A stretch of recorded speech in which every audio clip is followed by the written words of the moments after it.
What's going on, everybody? Welcome to the King Closers Formula. I am the King Closer, RJ Bates III, coming to you live on this beautiful Tuesday at 2:22 p.m. Today, we're going to be doing that thing that I love to do again, bringing it back. Last week was so damn good. We're going to be calling sellers live today using PropertyLeads. Mr. Jerry Norton is going to be joining us here shortly. He's going to be going call for call with me, calling sellers, showing you guys how to do the thing, right? Without signed contracts, we ain't got nothing to make money with, so we got to go get them.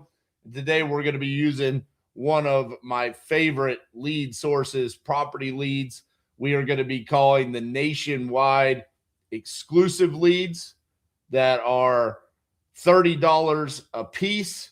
They're going to be all over the country. Looking at my list here, we got Texas, Kentucky, Michigan, Tennessee, New York, Mississippi, South Carolina, Colorado, Oregon, Louisiana, North Carolina, Arkansas, Oklahoma, D.C., Washington, D.C. Ooh, buddy. We're in for it. It's going to be jam-packed today, so I'm excited. I'm going to go ahead, since we're waiting on Jerry. I see him popping in and out. He's working on some technological issues. Maybe he's in a snowstorm. Maybe he's in Puerto Rico or Montana or Tennessee. Wherever the man is, we'll get him on here soon. So don't worry. Jerry will be with us shortly. I'm going to go ahead. I'm going to call the first seller to kick us off. Let's do this. Which one do I want to start with? I'm going to go with South Carolina to kick us off.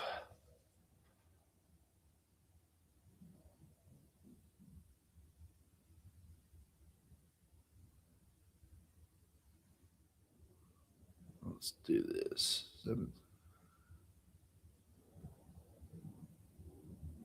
Let's dial the correct number. How about that?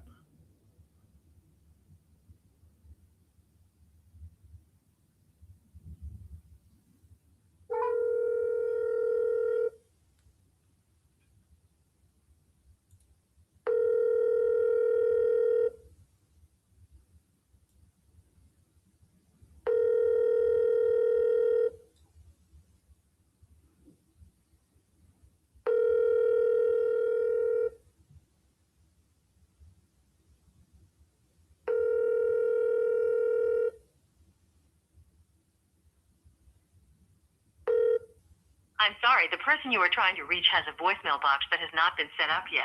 Please try. Alrighty. Let's go. What's next? Louisiana.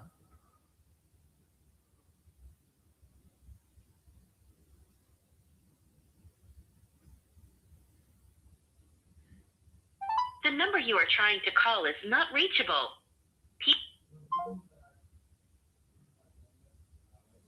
Yeah. The number you are trying to call is...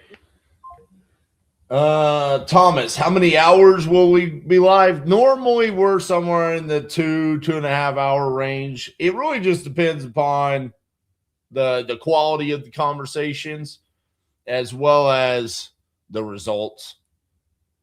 I mean, realistically, with me and Jerry, we normally go until we both have like either a signed contract or a really good conversation that's probably going to result in a signed contract. And then we're kind of like, all right, we did the thing.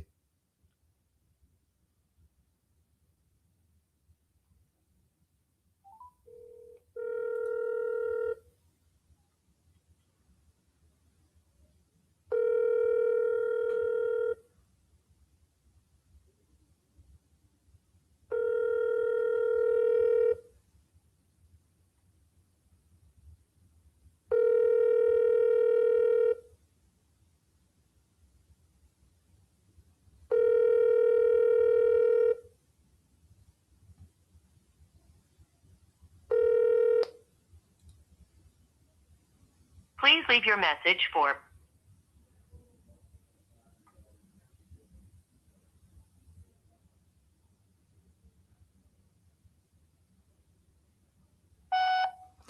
Hey, Frederick, this is RJ Bates calling about your property there in Flint. Looked like you had filled out a form on my website saying that you were interested in selling that property.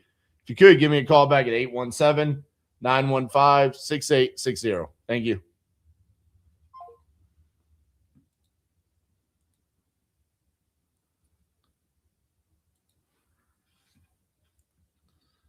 Feeling like a repeat of last Tuesday.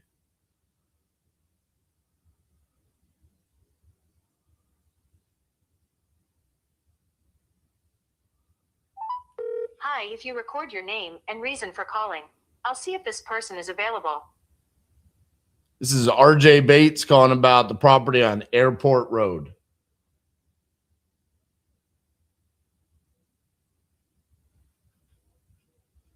Thanks, RJ Bates. Please stay on the line.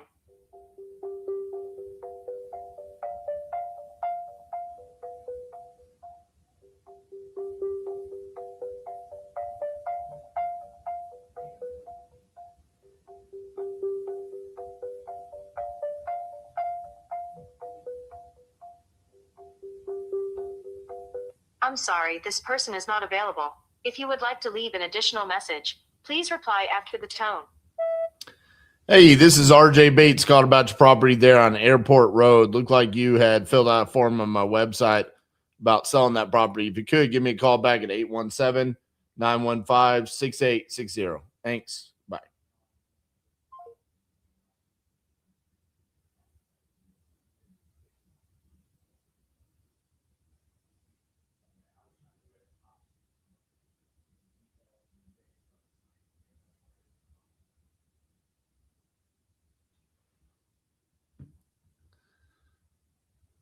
All right.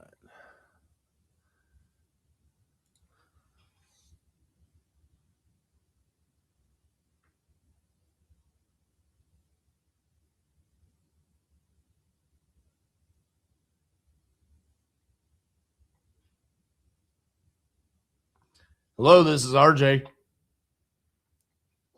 Yes, hi. I just get a call from you. I don't know why. Yes, I was calling about your property there on Airport Road. Looked like you had filled out a form saying that you were interested in selling that property. Yes, Awesome. How much were you looking to get for it? 250. 250. All right. Well, tell me a little bit about what you got going on there. Well, it's 2 bedroom, 2 bathroom. It's in a very good condition, so you don't need to do anything with it. That's it. All right. What's got you looking to sell? I need to buy another house. Okay. Interesting. Well, when you filled it out, I don't know if you clicked on the wrong thing. It said emergency reasons and then full gut needs everything. That's not the case? Well, it's emergency, yeah, because I need a bigger place. I don't want this, it's kind of, I feel like it's kind of tight on me right now. Gotcha. All right. How'd you come up with 250? This is the range price around that the condominium I live, because I live in a condo, so that's about the price for the community. Okay. What's the unit number on it? 111. 111. Gotcha. Let me find that unit number. And you said how many square feet was it again? 1275, I think. Okay. Why not just list it with a realtor? Well, I just want to sell it faster. Okay. To like an investor? Excuse me? You want to sell it faster to someone like an investor? Yes. Okay. So normally when you sell it faster to an investor, we want for the speed and the convenience, and then also because we have to make profit one way or another, the property would need to be discounted. Okay. So is that something that you're willing to do for the speed and convenience, or are you just trying to get as much money as possible? I try to tell you the truth, trying to get much money as possible, so I can, because I know the houses is gonna be, a little bit of like more money. So I'm trying to get the best I can from the condo. So Right. And that makes complete sense, as you should. If you don't have any underlying reason to sell quickly other than just you want money, I would tell you the best way to do that would be to list with a realtor.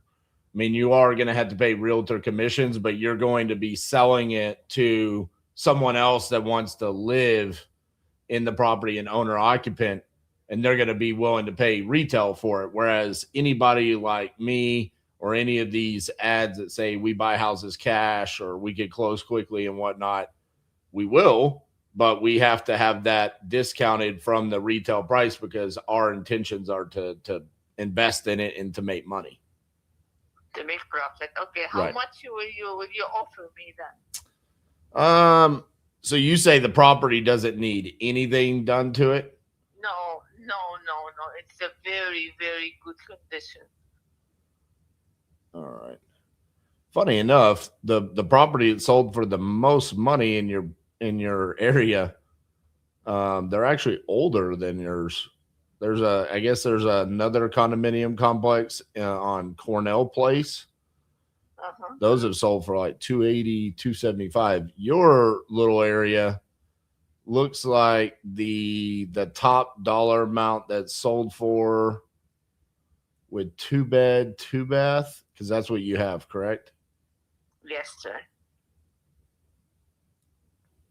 Looks to be like in the 240 range, 242. Oh, well. So we would probably be in the 160 range.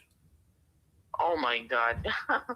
Thank you so much. You're welcome. I know you need to make a profit, but that's too much for me. Absolutely. Absolutely. All that money. I wouldn't even want to do it. You have no reason to sell to me. Please go hire a realtor and sell that way. I want you to keep your money.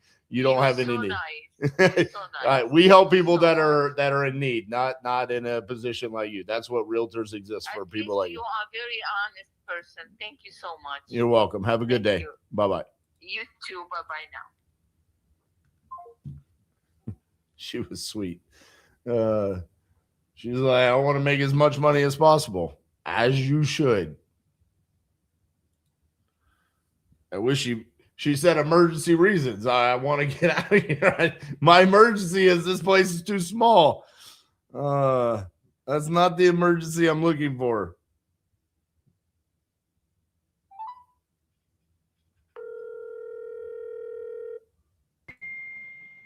Oh.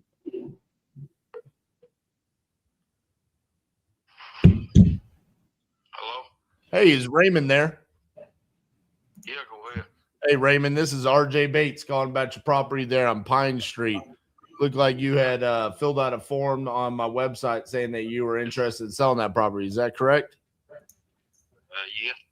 Awesome. How much were you looking to get for it? Well, I just spent probably $40,000 putting dirt around it, house, garage on the property, and redone all the kitchen. I'll take $2 for it all, garage and all. How much? 200. 200. All right.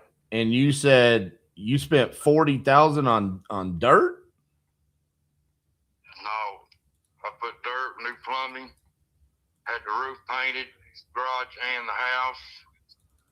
I've had work done in the house. I've put flooring down, put all new refrigerator, microwave, washer and dryer, dishwasher. I've done a lot of work on the house. Oh, you did everything. What's got you looking to sell? Relocate. Where are you going? Well, my daughter lives about 15 miles from here, right up Floyd County. Yep. I'm going to move up that way. That's near my granddaughter. Gotcha.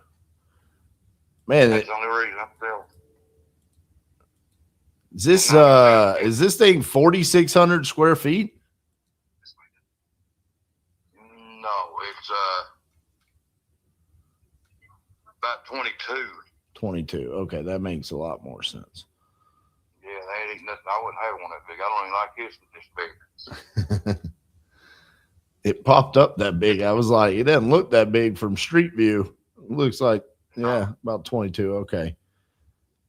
And you said you want 200. How'd you come up with that number? Well, I looked around at places. I found a few places that did say right just here, up in there, and around here. They're wanting 170, 180, 190, and they ain't got no better than what I got. They'll say, well, we got 25 acres. Well, you're just sitting on maybe an acre, but the rest of it's straight up and down. So, you ain't got 25 acres. I got you. Unless you're a logger. Right. So basically just based off of the properties that are selling around you, that's kind of how you came up with that number. Yeah, and I've looked at stuff that's 180, which I told my wife, I said, hell, I mean, that's the reason I put all the money in this and fixing this near up. And I said, they ain't big use going giving that much for a place and then have to turn around and throw money in it when I've got this place here paid for. Right. And I can just put the money in this and then sell it and get more to buy something else. So why not list with a realtor? I ain't paying nobody nothing to sell what I got, bub. Okay. So you're just trying to keep you don't want to pay commissions. No, not if I don't have to. I got you. Well, that's normally how you get the most money. That's why I was asking. Because they take it to the market and they put it in front of all of the owner occupants that'll pay retail. I'm an investor, so I don't pay retail. So that's normally why I ask people that question. Yeah, I don't. I mean, anything I sell, I don't put it on for nobody to sell for me. And I've sold cars. Right now I think I've had 342 vehicles. And I sold them all myself and bought them from a 42 Pontiac to brand new ones. How many houses you sold? Let's see, I've had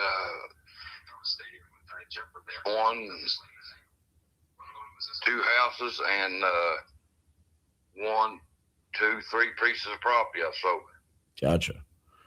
Well, you're like a professional at this. Well, no, not a professional. I just don't see, putting something up and letting somebody sell it and then pay them to sell it while you can sell it yourself. Yeah. And I just don't see that. Yeah. I think the thought process is that they're a professional at it and they can get you more money. And then it also saves you the time and effort and have to do it yourself. At least that's my thought process. Yeah. I mean, but me, I'd rather just, I can put it on Facebook myself, probably sell it in no time, but I've been through that shit. People call you. I've sold cars on it and everything. I've sold everything in the world on it. Yeah. But they aggravate the living hell out of it. Yeah. So on the 200, I mean, are you negotiable on that at all to sell to an investor, or is that pretty much a fixed price for you? If I take the lowest I go would be 190. Okay. And I'm leaving a bunch of shit with it. I'm not taking everything out of his house. Okay. Like, wash and dryer and all that stuff stays. All the stuff in the kitchen stays. It's brand new. I just bought it 2 days ago. And still like to bring me the other stuff tomorrow. The right. Washer, not the washer. They done put the microwave in, washer in, and I'm getting the stove and the refrigerator tomorrow. Okay. Down. That's the least I can take for it. And a lot of stuff in there. Got a new living room suite. I'm 65 years old. And I'm not hauling this shit out of here. Right. I'm not. Well, just to be honest with you, Raymond, I don't know that I'm the right buyer for you because I am an investor. I mean, it's appreciative of you like leaving the appliances and stuff in there. That's pretty commonplace. But yeah. It's just I don't see how I could make money off of this, just to be honest with you. So What you give for it? less than the number you just told me you wouldn't go below. Well, what? Tell me something. But what's the point? You just told me that let's end being friends. You know what I'm saying? You said you won't go below 190. Are you saying you will go below 190? If it's right and it seems good, and I can find something to buy, I'm all right. Okay. Well, let me do some research because I was moving on with my life. But if you're gonna say, you might say something. Let's look. Let's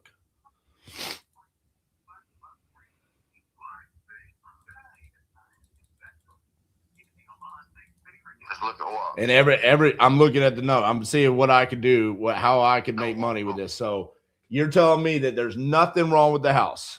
I don't have to do anything. Let me see. I put everything outside. Let's see. I've got one room back there and back that I've not finished. What's got to be done to it? It's framed up and everything. You have to wire it and put the sheetrock up. Okay. That's the one on the lower end back there. Of the 3 bedrooms, I got 2 bedrooms, and I've got one upstairs that's 24, almost 24 to 24. Does it need floors and stuff like that, or just a sheetrock? But yeah, but that one room, yeah, you have to put. I mean, the floors in it, you just have to put a vinyl or whatever you want to put on it. Okay.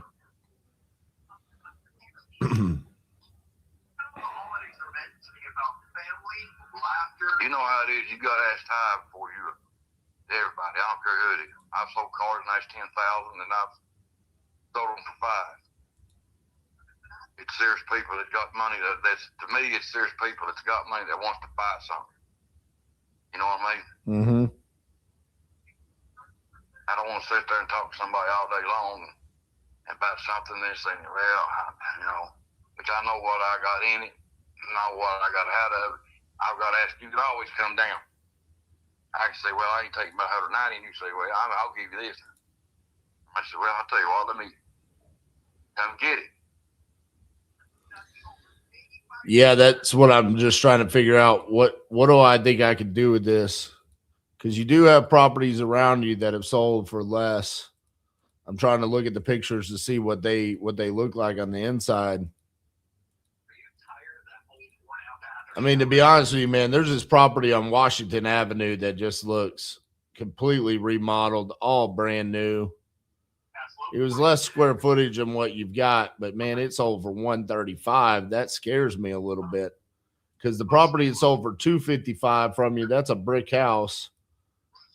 And you're not a brick house like that. So I'm trying to figure out. Fortune Avenue. Let me see where it's at. It's right down. It's right over the creek from you. That Flat Rock branch. It's right on the other side of there. One of my church members. I lived there 65 years on this street. The property I'm talking about is 513 Washington Avenue. Oh Lord, I'll have to go find it. Look at it. I know a lot of houses right here. They look good, but they're older than hell. I mean, I'm looking at the pictures. I mean, they did everything. They painted new countertops, new cabinets. I mean, they.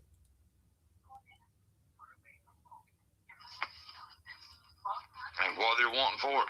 They sold it for 135. I'm gonna verify that real quick. It's smaller than yours, so that's. And they cosmetic what they've done. It's an old house. It's way older than this house. Yeah, it was built in 1960. What year was yours built? 2000. All right. Well, now we're cooking because we got some 2000 comps.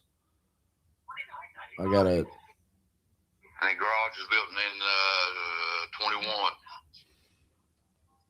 I'll take that back. It was built in 2001. How big's the garage? 30 by 30. And me to build that garage back, concrete it back. Everybody's telling me, Raymond, you build that. I was going to have it tore down just field. I said, nah. And boy said, you're crazy, man. I just fix it. So I had it painted, put tin around it. And, I mean, I still work out of it. I do everything in the world and just build around it and build stuff and everything in the world. I mean, and I'm going to leave a lot of shit in there that I'm not going to take. I mean, you leaving good shit or bad shit? I'm talking good shit. All right. Well, you leave good. I mean, that's welder. I'm talking welder, air compressor. I got a big steel table in there. It stays. But the only thing I'm gonna take is my battery operated thing, and I got an $1,800. I just bought it, $1,800 twos. I ain't taking that shit. all right. So you said 190. You wouldn't go any lower, and so I was telling you goodbye. So don't get upset when I tell you my number, okay? Because you wanted this. I won't. Honey. Go ahead. I need to be at 150.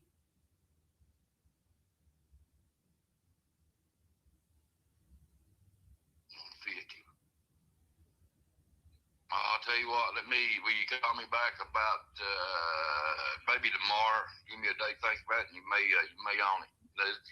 Give me a day to go look around. Okay. What time tomorrow? Let's see, what is tomorrow? Tomorrow, Wednesday? Wednesday, yep. Okay. About 4 o'clock, and I'll be looking for your call. Okay. Sounds good. We'll call you then. I'll be looking for it. All right. Thank you, Raymond. Bye-bye. I'll let you know. All right. Sounds good. Appreciate you. All right. Love you too. Bye-bye. Bye. Well, there you go. What's up, Jerry? RJ, my man, how are we? Fantastic. Sorry for being late. We got too many videos together, and the fact that you thought we were going live tomorrow. My bad. No, I'm glad. A special video tomorrow. That's what I was talking about. Oh, sorry, I misunderstood. It's all good. So, did you catch that right there? Yeah. I tell people that all the time, man. If you can embrace being the buyer and walk away, if they do have some, I don't know what his motivation is. Yeah. But he wants to be closer to the daughter. He's not going to be a super emotional seller. He's not going to disclose a whole lot. He wanted to brag about his, ability to sell. Yeah. Walk away. See if he comes after you. If he doesn't, then fine. You saved yourself 5 minutes. Otherwise, all of a sudden he came after me.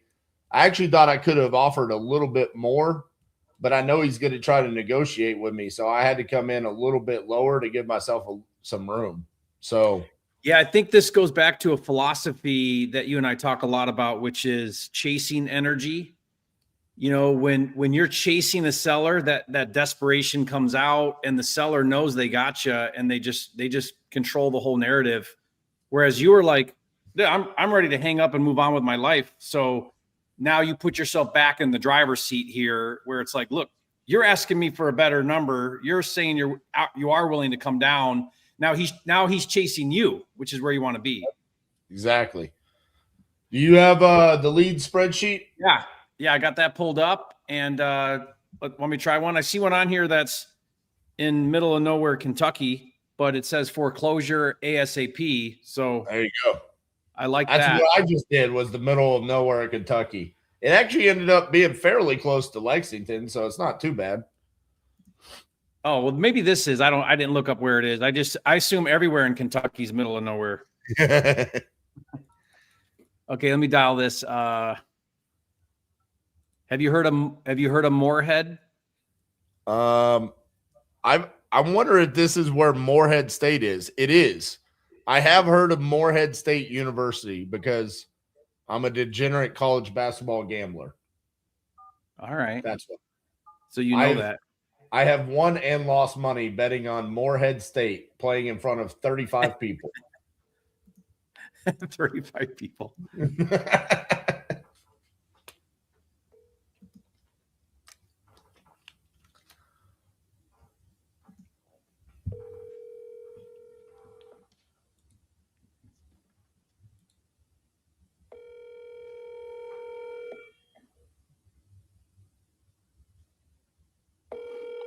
Come on, Matthew, you're in foreclosure and you said you want to sell it ASAP. Answer your phone, dude. Right.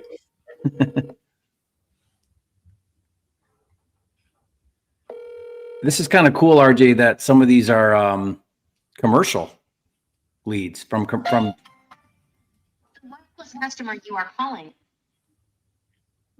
Let's see if he answers again. You notice that on the spreadsheet? Yeah.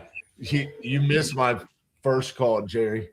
Oh, darn. I'll rewatch it. It's a good one. No. Oh. She said, "There's nothing wrong with my house." Oh, I did hear that one.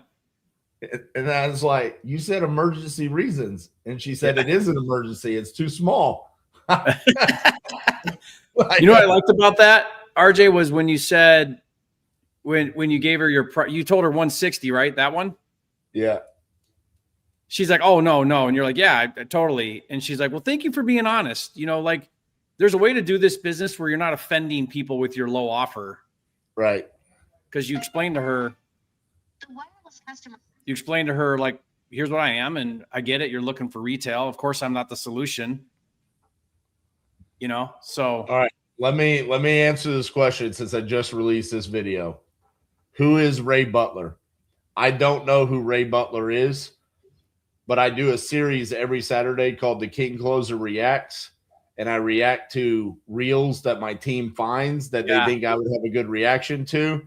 And Ray Butler had a video that said wholesaling is trash, and so I just had a very heated response to it in the moment, and the reel got released today.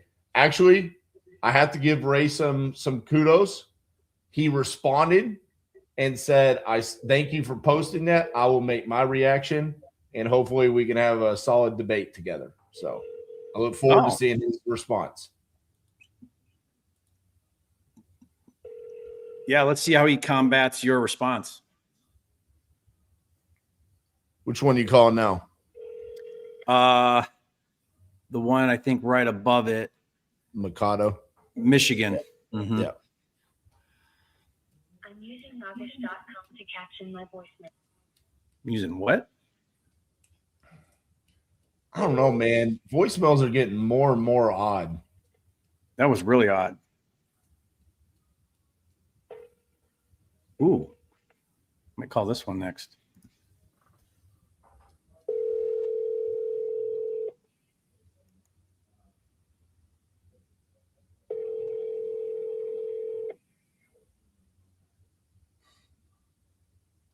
I did, RJ, you'll get a kick out of this. Well, shoot, I can't say what I'm about to say. I'll tell you later. Well, I'll say this.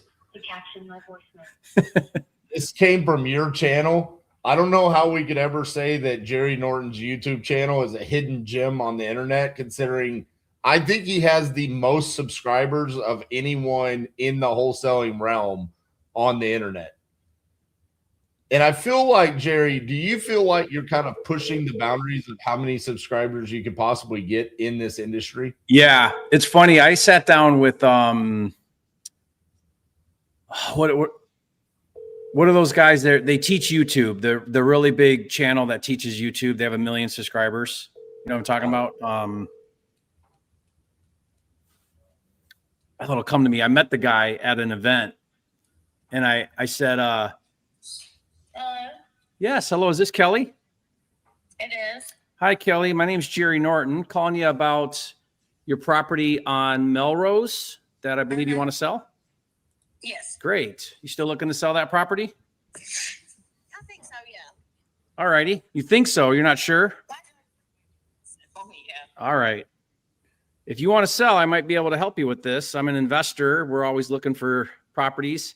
I actually live, I don't think too far from you. I'm in East Tennessee. Where is McEwen? McEwen is about an hour west of Nashville. So Oh, way far away. Yeah, you're in a different time zone. I'm in Central Time. Yeah. Although I go to Nashville all the time because it's a fun city. Yeah, I'm an hour and 15 minutes away from Nashville because that's actually where I'm from. Nashville. I moved from East Nashville out straight here. Okay. Yeah, it doesn't matter. We buy all over, but I just thought that was interesting because I'm up in like south of Knoxville a little bit. So good. Well, tell me a little bit about what's going on. Do you have a price in mind that you'd like to get for this property? No, not really. I mean, what I'm going to do is I'm going to, when I leave here, I'm just going to get an RV and I'm going to put everything in storage, and I'm just going to take some time to myself and to figure out where I want to go. Wow. That's really what I want to do. I'm ready to get a fresh start. And Okay. I tried to help some people, and they ended up just running me over, and it didn't go well. So, and I'm had a bad relationship while I was here and things like that, and I'm ready for a fresh start. And the house, it needs work. It does. It was a fixer when I bought it, and it needs. Sorry, Kelly. Would you speak a little louder? I'm having a hard time hearing you on the phone. Sorry. Yeah, that's better. Is it better? Yeah, that's way better. Thank you. Here, let me sit up. She's like, I've had some bad experiences here, Mhm. and I'm ready for a fresh start. Okay. New memories. So I don't know where I'm going next, but I figured an RV and time's all I need. Yeah. And I'm gonna try to, be working remotely wherever I'm gonna do. I'm gonna be working remotely. So it's gonna be a new experience. So you'll be able to work as long as you have internet. You can work from the RV and be anywhere. Mm-hmm. Wow, that's fantastic.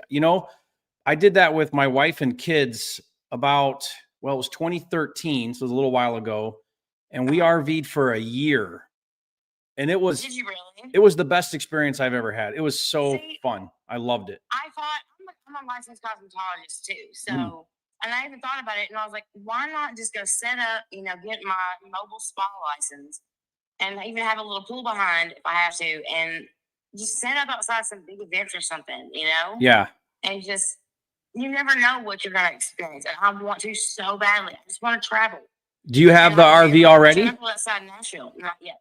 Okay. Are you going to try to use the proceeds from this house to buy your RV? Uh-huh. Okay. Your biggest thing. I'm not looking for like a really expensive little fancy Yeah. thing, because I want to leave enough money to where whenever I do decide where I'm going, I want to buy a couple acres, and I want to put a couple tiny homes on it, some shipping containers, and build with those and just have fun. That's really what I want to do. I want to enjoy life. Good for you. Well, what a great place to be in where you can do that. The biggest thing about an RV is, do you get a Class A and pull a car, or do you get a truck and pull a trailer? That's the hard decision, because you need a car. Mm-hmm. So I don't know which way you're leaning, but you got options. I'm kind of thinking. I'm thinking more pull the car. I think. Yeah. All right. How do you feel about driving a big rig? Can you do that? I don't care. I think it'll be fun. I don't mind it. I can pull a truck and a trailer anyway. Okay. I've driven that, so I figure it can't be too much different. But I'm up for the challenge. Yeah. I think it's gonna be fun. Well, let's talk about your property. What are you hoping to do with this? I'm looking at it right now. Looks like you bought it back in 2017. Does that sound right? Yeah, I did. Okay. It was half an acre in 2017, and then I sold off a quarter of the acre, and they put a house next door. Okay. And you tried to sell it recently because you had it listed, and then you took it down a couple months ago. Yeah. And it didn't sell for 98. No, it did not. And I wanted to try to get originally as close to 100 as I could. But I know it needs work. I'm going to put more work into it, Yeah. So whoever got it next. But I figured, I just go ahead and check and talk to other people that I haven't spoken with before. Because I was going through a lot at that time. I really tried to help some people out, tried to get them, help them get their lives going and get their lives back on track, and it just, it was an awful experience. So It didn't work out. No, it didn't. People tend to take advantage of you when you try to help them sometimes, I counted the number of people I tried to help this last 2 years, and it was 10 people in one way or another. Well, you know what? And I was like, I can't do that. And I was like, Yeah. I have to focus on me now because I had a breakdown in the middle of it. Like I just couldn't do it, Mm-hmm. and I was like, I'm done.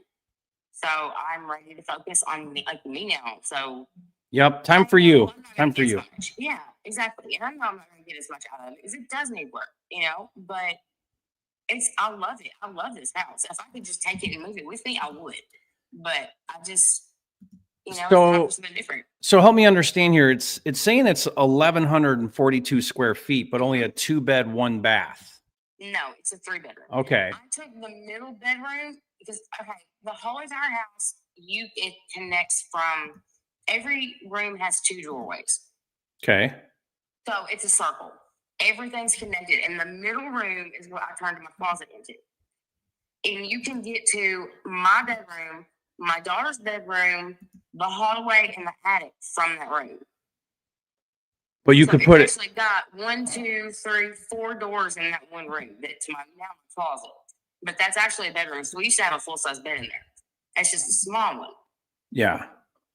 But all 3 bedrooms are connected with that one room in the middle. So it's got my room, and then there's a little room that I turn into the closet, and then the back bedroom. Okay. Which leads out to the laundry room, which leads out to the hallway and the bathroom. Okay. I'd have to take a look at all that, but you could put it back to a 3-bedroom. Yeah, no, I mean, literally everything that I have in there, except for the salon stations, is, completely mobile. I'll just move the salon stations, even they're mobile, they're 2 pieces. Okay. There's no big deal with anything. Okay. It's super easy. Okay. Well, do you owe something on it? Did you do a loan when you bought it? My mother passed away. When she passed away, I promised my daughter that I would find us a place that would never be able to be taken from us. Because my brother, we were living there because I had taken care of my mom for 10 years. Because her health was bad. She was older. And my mom, she went for a visit with my brother, and he didn't let her come back home. So when she passed away, I made that promise to my daughter, and I bought the house. Okay. So I paid cash for it. Okay. Good. And, now she's like, Mom, with everything that happened, I just want to, I don't want to be there. Go ahead and sell it. And I said, okay. So then what I'll do is I'll make sure that I've got enough put back to where I can buy a few acres. And if you want to put a house on it, you can. Mm-hmm. And that way I'll have my space and you have yours. And she said, okay. Okay. I said, that way there's always going to be an option. And she said, all right, Mom, we'll do that. So. Okay. Well, do you know how it works with an investor like me? Like how that works differently than if you try to sell it on the open market like you did? The only thing I did not like the last time I tried to do that was the random showings of the house that I had to do. And no notice. I did not like that because that was the only thing that really bothered me. Yeah, no, we'll work around that. Like typically what I do is I just block off like a window of time and I try to get, everything done in that block of time. So I'm not asking you to get back in there, 100 times. Yeah. So that's easy. This house is still full of things. I've actually got, I'm still trying to pack and things. So, there's stuff everywhere, but. Yeah, that's fine. It's clean. It's just, you'll see. I can always send pictures and stuff. That's fine. But it's just, it was really the timing was just not good. Yeah. No, I guess what I meant by that was, an investor like me, we come in with cash, and one of the values that we bring is speed and convenience. Well, see, that was the thing. The last investor, he made me do the showings, but he extended it. Like it wasn't coming in with cash. It was actually, it was weird the way they had it done. So I didn't understand how that was beneficial. I could tell you what was going on there. Yeah. Yeah, it was probably a wholesaler, and what he was doing is he was trying to find another buyer for the property. That's exactly what he was doing. Okay, yeah, which I do understand that. Yeah, I can explain how that works. I do that too, but it's just there's a right way to do it and a wrong way to do it. Okay. Yeah, it was. Because they extended it out, and then he just didn't even tell me he backed out. He just what price was that at? What price did you have it at when he was doing that? That was at the last one. He was going to give me.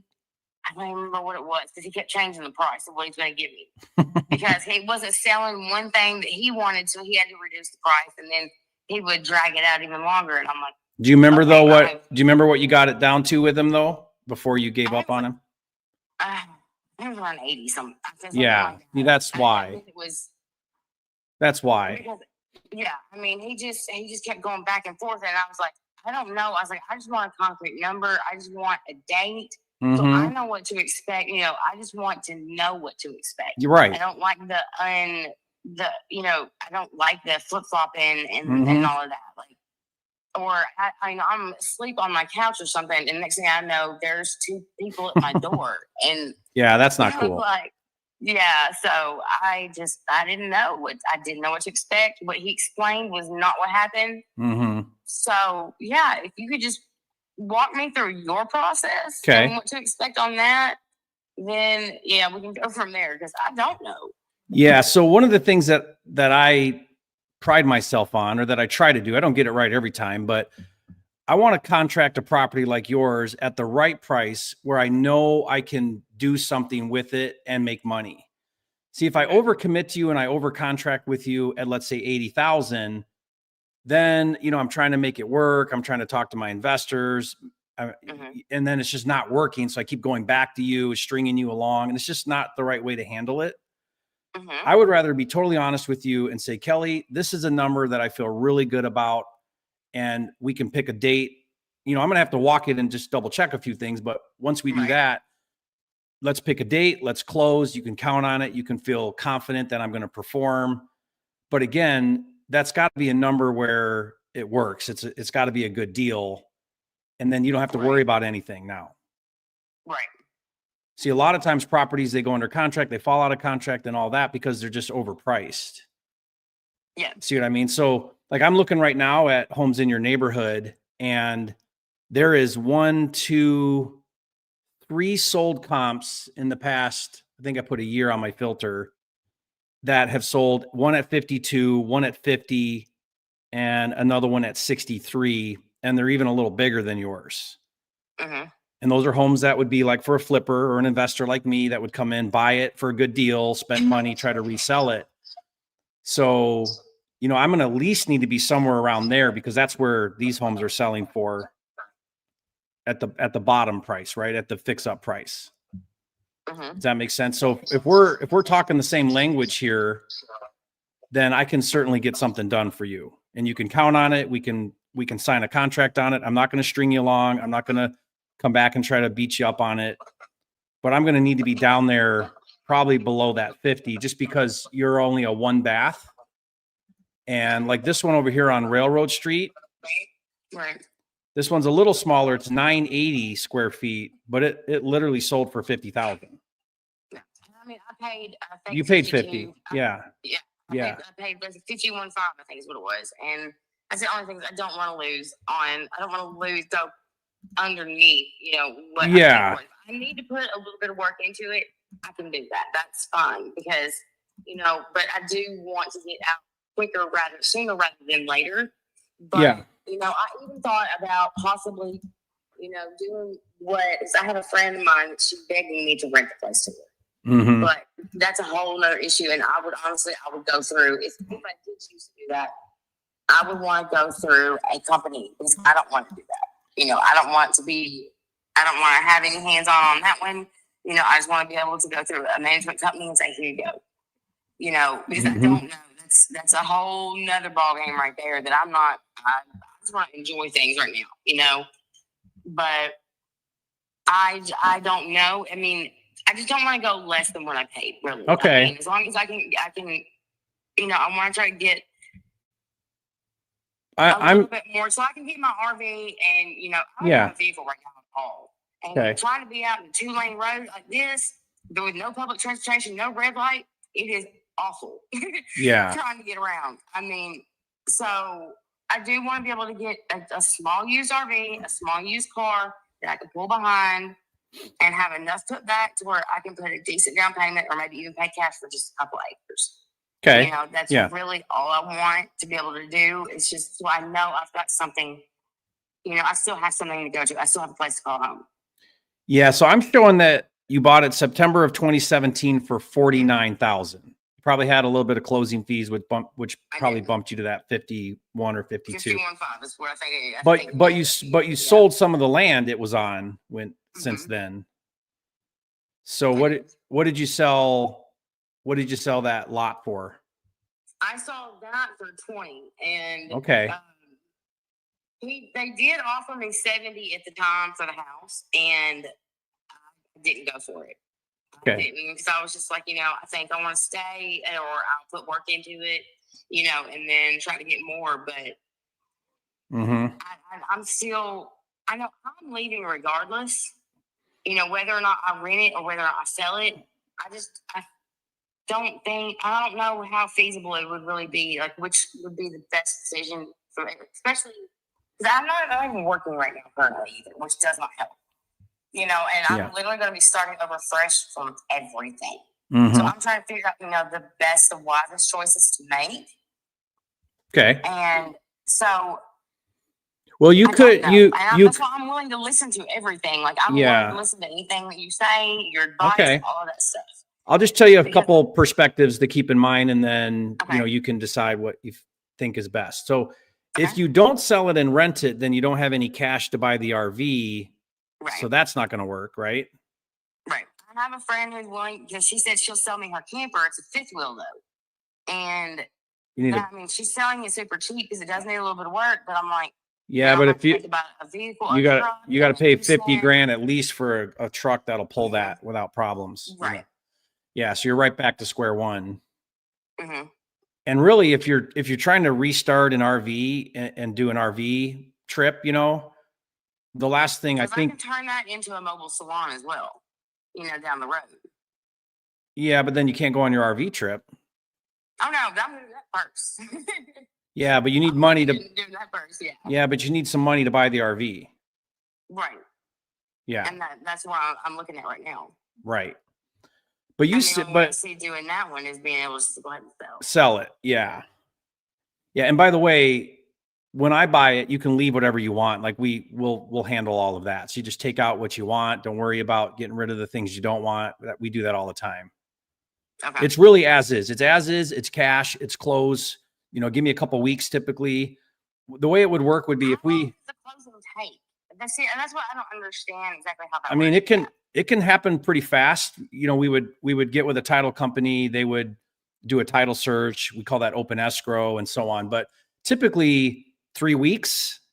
We've done it as fast as 3 days, but like that, everyone has to rush around and it's kind of a lot of work. But so he told me it was 60 to 90 at least. Well, yeah, because he just wanted more time to shop your deal and find somebody else for it. Yeah. Gotcha. Yeah, but no, I think typically 3 to 4 weeks is really normal. That's considered pretty fast if you can do it in 3 to 4 weeks.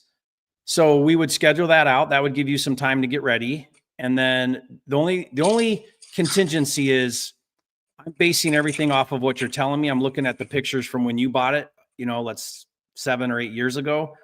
I would probably have a few days in there in my contract with you where I can just get eyes on it. I would send someone, they would just walk it real quick, make sure I figure out like what needs to be done there for that third bedroom and stuff, and just confirm some numbers. I mean, I do this for a living, so I got a pretty good idea of what stuff costs, but that would be it. And then after that, then I remove all contingencies. I would put earnest money down. That would be hard.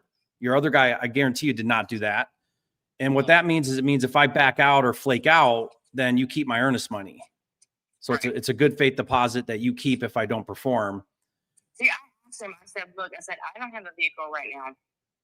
I said, advance me enough to where I can spend, I did put a good down payment, I think I only wanted I asked him for $2,000, enough to be able to hire movers, to be able to pack my stuff. Yeah. And to put in storage for me. So I could get, I said, just give me the advance to where I can at least get this stuff out of the way. And we do that. So I can do that too, Kelly. I do that all the time. As long as I make sure that title's clear and there's no issues there, then I'll release $2,000 for you to have a little cash to go do that or whatever. I do that all the time. Yeah. That's no so problem. He refused to do it. He said it wasn't possible. No, he just didn't want to put the money up because he didn't think he could perform.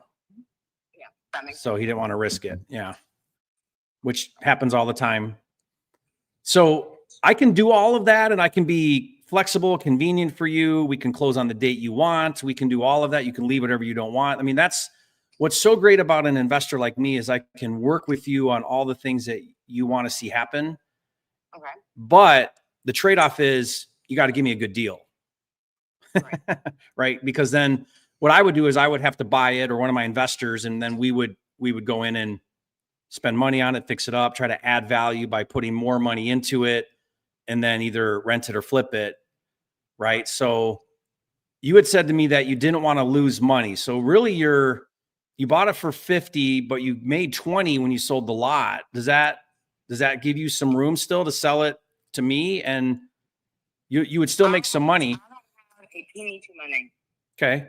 right now. That's, Yeah. I mean, that's just being completely honest. I have nothing. Then Kelly, your number one priority is getting And- cash in your bank account. Like that, you need to think about. Right. Yeah. I mean, I have a vehicle sitting outside that was given to me. They put a whole new front end in it, Mm-hmm. and they even changed out the front. They changed out the cam solenoids and stuff in it. Yeah. So I mean, all it needs now is an oil change. But I'm still waiting on the people to find the title, because it was given to this man as payment, part of a payment for working on a vehicle. He's a mechanic. But Yeah. they can't find. And then the people that own the van, they're divorced. Mm-hmm. So it's become a whole issue. So it's been sitting in my driveway for a month. And I haven't been able to drive it. And I haven't been able to drive it in a year and a half, because of my vehicle getting hit by a deer, and then it got stolen. It's been a mess. You've had hard things happening. Yeah, I have. Well, Kelly, let me ask you a question. How would your life be different right now if I could put $40,000 in your pocket in 3 weeks? What would that do for you? It would help considerably. It would be scary, because I know I wouldn't have this place to go home to, and I wouldn't know where home was anymore. Mm-hmm. But to be able to be out and to be mobile again, Mm-hmm. it'd be a damn good trade-off. And what if I could advance you $2,000 to $5,000 prior to closing, once we do title, and make sure that's all clean and no issues? So like in a week, probably. Give me a day or so to think on that, and that would be such a tremendous help. And you have no idea how much of a help that would be. Yeah. I mean, think about that. Literally in 3 weeks, you could have a wire to your account or a check in your hand for $40,000. That's what I'm offering you. A new start. But I think the right number. The next day, but I mean, like I said, I just wanted to manage to get out what I got in it, because I don't have anything. Yeah. I'm going off of the grace of these, a few good people that. Well, have if you- taken out, their kindness and Yeah. are willing to help me. So. Well, if you sell it to me for 40, you'll have made 10,000 overall, because you sold the lot and then you sold the house. So you'll have net 10,000. Now you have lived in it for 8 years or whatever, but you won't be coming out negative. You'll be coming out ahead from what you bought it for. And in a little market like this, with a little house like that with that needs work and stuff, I would consider that a win. And we can certainly touch base tomorrow. There's no problem with that. I want to caution you, as soon as I hang up with you, I'm getting right back on the phone with more sellers. And so we're constantly buying houses. We're constantly deploying capital, and I never know where I'm at. A number where I can text you or reach you at. Mm-hmm. And what is it you? Yeah, no problem. This is my cell phone that I called you on. Okay. So Look at it. yeah, let's set it. I would prefer maybe we set a time to talk, just so I can block off my schedule. But what is it that you're thinking? Help me understand where you're at, just so I know. Talk to my daughter. Okay. What it boils down to. Okay. Talk to my daughter. Yeah. I want to know that she's okay with it. Okay. Because first and foremost, she is. Because me helping these people actually put a lot of distance in between us, and we've never had distance in between us. Hmm. So With your daughter, you mean? Yeah. Yeah. My daughter's been with me. My daughter has been my best friend since the day she was born. How old is she now? She's 21. Yeah, you want to maintain that relationship. And it's put distance in between us. She won't set foot in this house anymore. So to be able to have her back in my life, because I try to help people to get them where they needed to be, and it ran me down. I got into an abusive relationship while I was here. To have her back, That's a huge win. yeah. So I'm wanting to talk to her first. Are you saying she would want to be back in your life if you sold the home? Is that what you're saying? Because I'm away from here and I'm away from the people. Yeah. That I'm with. She's got bad associations with the house. Yeah. Yeah. So if you're moving on and not in the house, you're thinking she might come back into your life. That's what she told me. She said, I'll Yeah. never set foot in there again. She said, if you leave, she said, I'll be back. Wow. Well, that's a lot of motivation right there. Yeah. Would she go on the trip with you in the RV? You know, she might. She went to school to be an esthetician. Mm-hmm.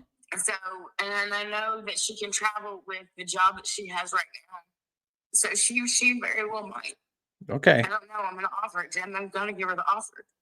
Yeah, that might be really healing to spend some time together, you know.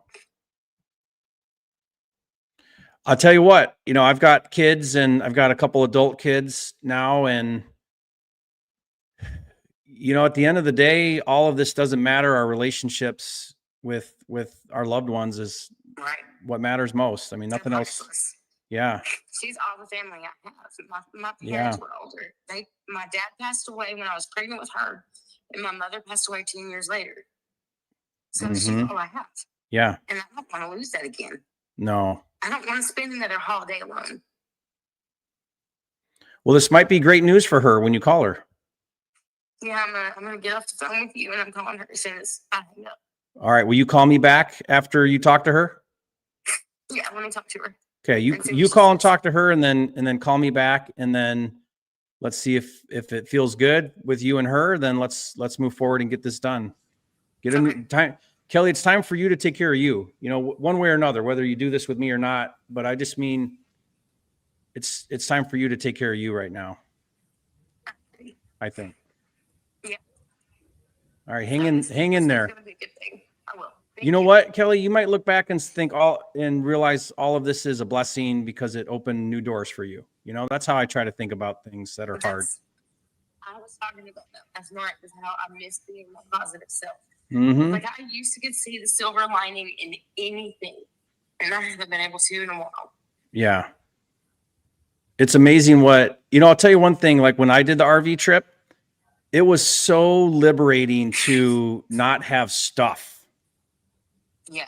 Because we sold everything. All we had left was like a single storage unit of stuff we kept behind, which was like some personal belongings or whatever. We got rid of everything. And so during that year in the RV, it was like we had no stuff to manage. Stuff to manage just takes up so much of your brain space. And we could explore, we could be present with each other. It was great. I think you'll love it. In the house, and then I started doing a jewelry business, and there's stuff everywhere. Mm-hmm. So to be able to just, get be that free, down to a manageable level, be free. Yeah. I can move and go places. Yeah. Well, good. Well, I'm going to be here for you. I'm going to, if I don't answer, text me and I'll finish up my call and call you right back. But call your daughter, talk to her, and then call me back and let's see what we want to do. Okay. All right. Thank you, Kelly. Talk to you soon. Uh-huh. All right. Bye-bye. Man, what a great call. That was great. What a great person. Yeah. I mean, listen, there's so many different things to unpack there. How you got to that part of the conversation where the true motivation came out, the emotions, the talking about the previous wholesalers, how you navigated that with the transparency, how you, by definition, lowballed her, but in a very respectful and like informative way of like, this is how you avoid what's happened to you previously. And this is what you and I want to change about this industry, where it's like there's a right way to do it, where it's what we're trying to teach right here. And then there's the wrong way, where it's basically you get to the same numbers. It's like it doesn't make sense to offer someone 90 when you need to be at 40.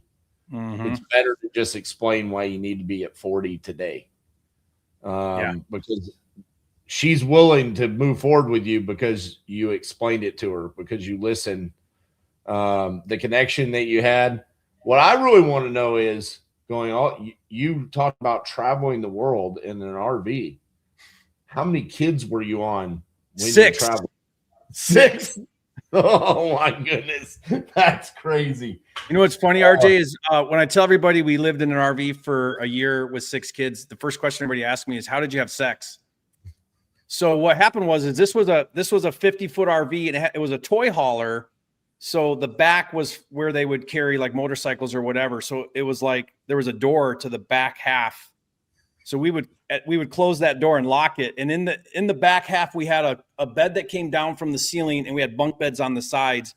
We put all 6 kids in the toy hauler. Oh man, that's in case you were wondering. I mean, I'm sure you were wondering, how did you have sex, Jerry? I mean, I knew that you were only halfway done, so yeah, you had to 4 make more kids came after that trip. Oh man, that's amazing, bro. That was just such a good call. And this is 2 weeks in a row that we have seen highly emotional sellers coming in through property leads. On that one right there, she put the motivation was relocating. Right. And I've always kind of downplayed relocating. I've always said, like, you would almost think that she would put something like emergency reasons, but she didn't really come out with the crazy motivation right out of the gate. It didn't come out.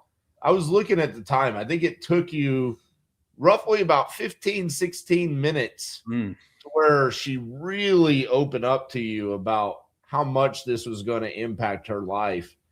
That was fantastic, man. That one right there has to be clipped and reposted. Yeah. I was going to say, RJ, I don't know if everybody caught it, but one thing that I like to do, and I see you do this as well, is when someone's in that type of thing where she said, I literally have no money in my bank, one of the strongest things you can say is, what would it feel like if you could have a check for $40,000 in your pocket in 3 weeks? How would that change your life? And she just, like, all the emotions came out, because for the first, I don't think she's thinking that. People don't think that way when they're like, sell my house. But when you lay it out and you say, you literally could have money in your pocket, and how would that change your situation right now? It kind of allows people to feel the emotion of what that would do for them. Agreed. And especially in the circumstances of like what she's saying that she's in, the hitting a reset button on her life. That's what she needs. The exact same conversation last week with another female seller who was like, I inherited this property. I basically dedicated 9 years of my life to taking care of my grandmother. Now she's passed away. I can't do this anymore. She didn't even have electricity. I called her when she had 45% left on her battery on her cell phone. And if I hadn't gotten a hold of her, she was done, because she didn't have electricity. And so it was like, how would it feel if you had electricity? How would it feel if I paid that electricity for the rest of the month? How would it feel if you walked away with $60,000 in your bank account and then, sure enough, got the signed contract? I think that right there, I think she's going to accept the offer. I think she was more excited to go tell her daughter. She wants to make sure that is what is actually going to revive that relationship. Yeah. I think she's more excited about that than the money. I think so too. Yeah, it sure felt like it. Yeah. Especially there at the end. She's like, I'm going to go call my daughter. and that's another reason why never assume and always ask follow-up questions. Because when she said that, everyone's first initial thought mine was she needs the permission from the daughter. And that wasn't at all the case. Right. She wants to tell her daughter, will you come back into my life? I'm thinking about selling the house. I want to reconnect with you. Will this do it? Yeah, That's a totally different situation. exactly. And I didn't get to that, but the only way I got to that was by saying, well, is this what you mean? Is that what this would do? Is that what you're saying? And so like, I see so many people that they just assume things, never assume, always ask and follow up and rephrase what people say to make sure you're really understanding where they're at. Absolutely. Tyrone, the leads that we're calling today are from PropertyLeads, which is a PPL provider that Jerry and I both use. Fantastic, man. Anything else you want to say about that call before we move on with the next one? No, I think no, let's keep calling. That's great. Yeah. It's funny because Tyler Osborne from TU, he made a comment on here. I can't find it. He basically said, this is the type of conversation that I need to take a 20-minute walk after. Yeah, it's emotional.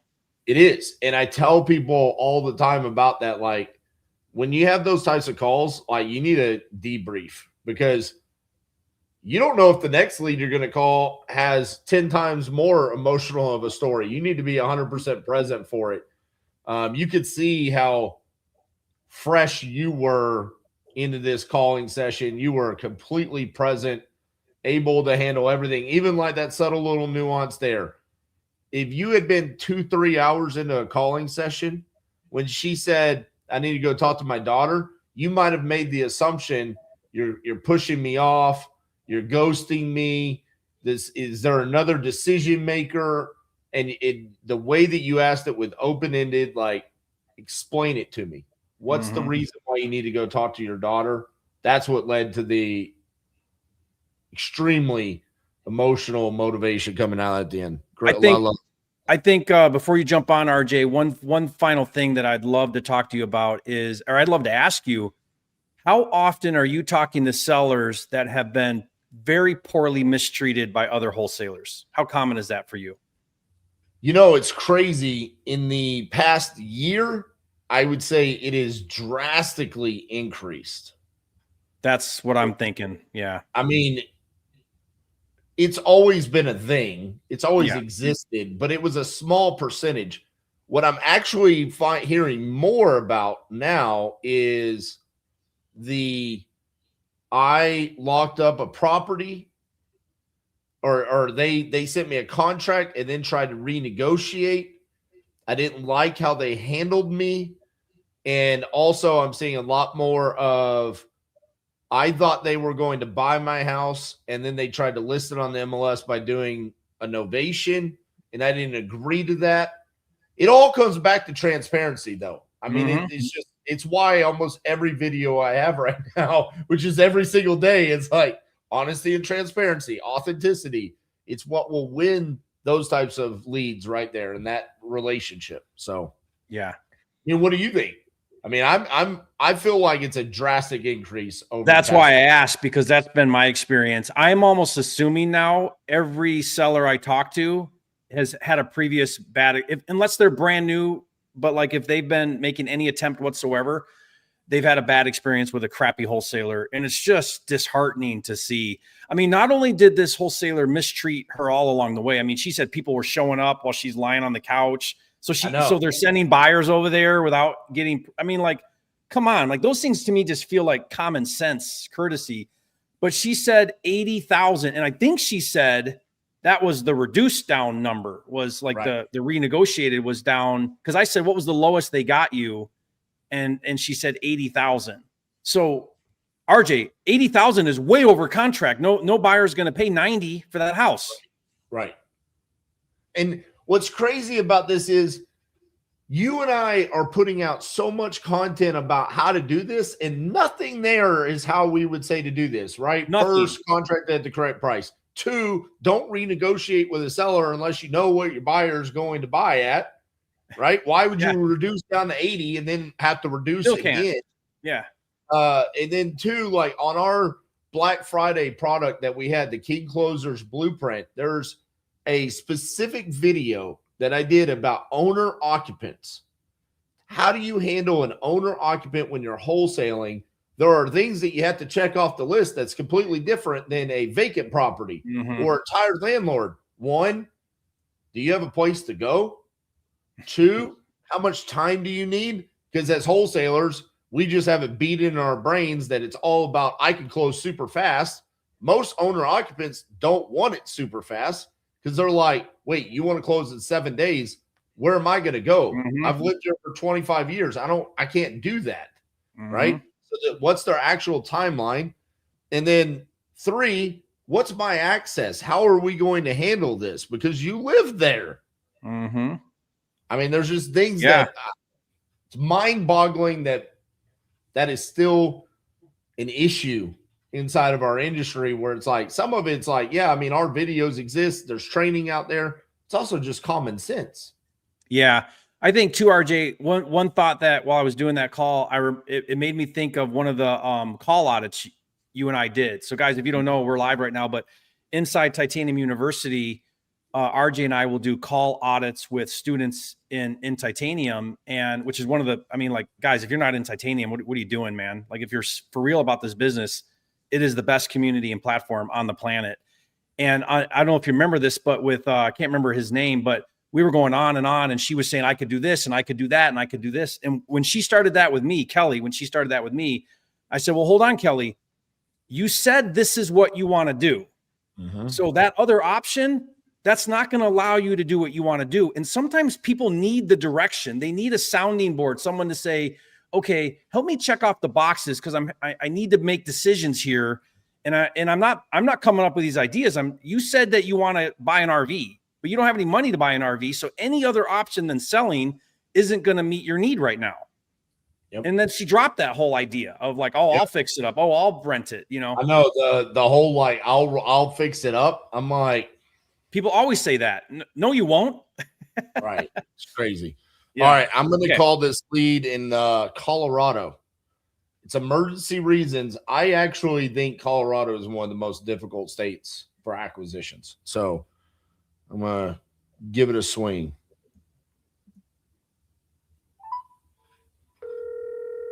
Why do you think Colorado's so difficult?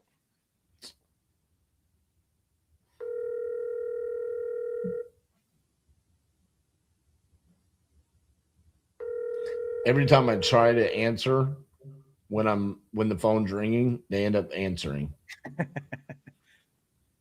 Please leave your message for Kenny Davidson. Hey, Kenny, this is RJ Bates calling about your property there on Broom Way. Looks like you filled out a form on my website saying that you're interested in selling. If you could, give me a call back at 817-915-6860. Thank you. I've always just felt from a virtual aspect that anything west of Texas is more difficult on acquisitions.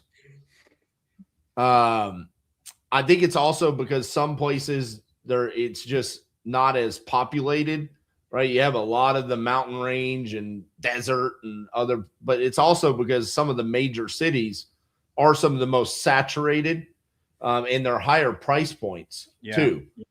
And so majority of Colorado that I've seen is like, I know I have a house in a $300,000 neighborhood, so I need 300,000. And it's really hard to try to get someone to sell for the discount that you need, especially virtually. I think locally it's a little bit easier. It kind of reminds me of Phoenix, right? You know, our buddy Brent, I mean, he crushes it there. And I see some of his deals and I'm like, I probably wouldn't have done that from a virtual aspect because I don't have the same buyers. I don't know.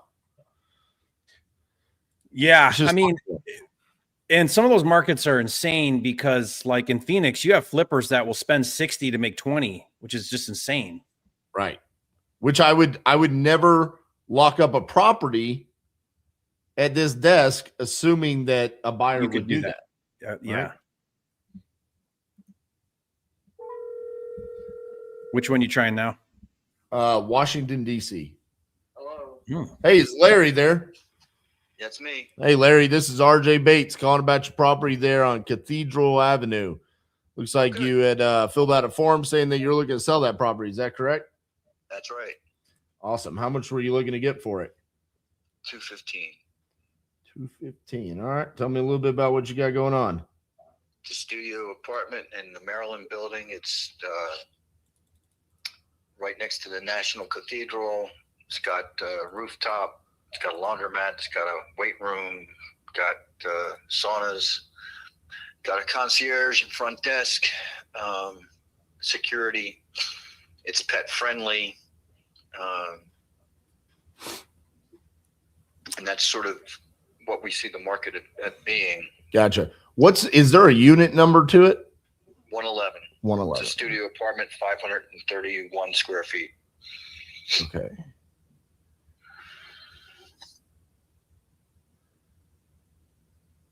And how did you come to the 215? Just looking at other places in the building. Some of them will go as high as 250 if they've been recently updated. We've got an updated bathroom, but not an updated kitchen. Gotcha. What's the reason why you're looking to sell? Moved to Florida. Oh yeah, what part? 84-year-old lady moved to Florida, so I'm just trying to sell it for her. What part of Florida are you moving to? Daytona Beach. Oh, nice. Actually, Ormond Beach, right now, north of there. So while I'm scrolling all the way down to find unit, there it is, unit 111. I finally found it on my software here.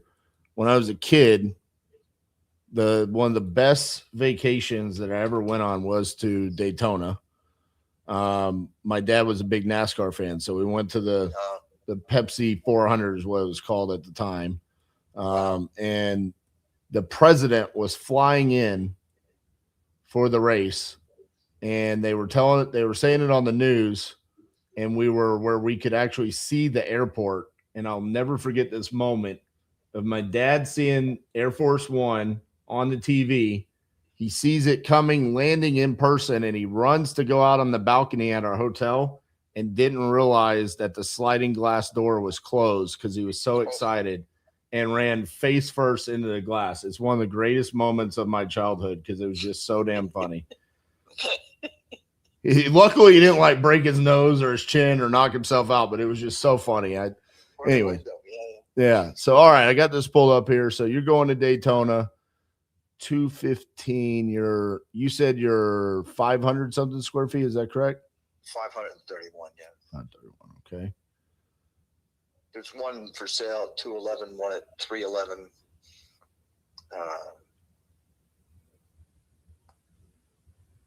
For comparisons, and in the neighborhood, a lot don't compare because they don't have. They're not pet friendly, or they don't have the concierge or security. Gotcha. What's the reason why you haven't just listed with a realtor? Save on realtor fees. It's empty now. We finally got her out of there, and then I really want to wait to close the January. She's going to be a Florida resident, won't have to pay any DC tax. Gotcha. In January, so. Okay. So taking a look, you are pretty close to that retail number. Like you said, there's probably a little bit of room if we fixed up maybe the kitchen, but not a lot of room for me as an investor to fix that up and still make some profit. Is there any wiggle in that 215 number? Sure, there's wiggle. There's wiggle. I understand that. Yeah. I would refinish the floors. They're beautiful parquet floors, but you don't want to do that if somebody's going to rip out a wall, make it a one bedroom or make it an open kitchen. It's a galley kitchen now. A lot of people in the other units have taken out the wall and made a breakfast bar. Gotcha. So, there's opportunity there. What do you think the max I could get would be if I were to do like what you're talking about there? It's hard to say, but certainly I could almost guarantee you get 250. 250. If you did the work. And if I do 250, I mean, roughly, what are we looking at as far as probably like what 20 grand in work that we would have to do? I don't know. You can do a kitchen less than that. It depends on who you can get the contract. It's harder to get contractors because, the immigration stuff. There's a lot of guys won't come into the city Right. to work. Are there any crazy HOA fees associated with this? No, it's $600 a month, and that includes your utilities. Oh, okay. Well, that helps. 600 without anything was kind of like, well, it's a little crazy, Yeah, but no, it's the security and the right. Other benefits, and then the utilities. I mean, you have to pay for your own phone and computer, but Right. TV. All right. Just want to look at a couple more things, and then I should be able to tell you where I need to be.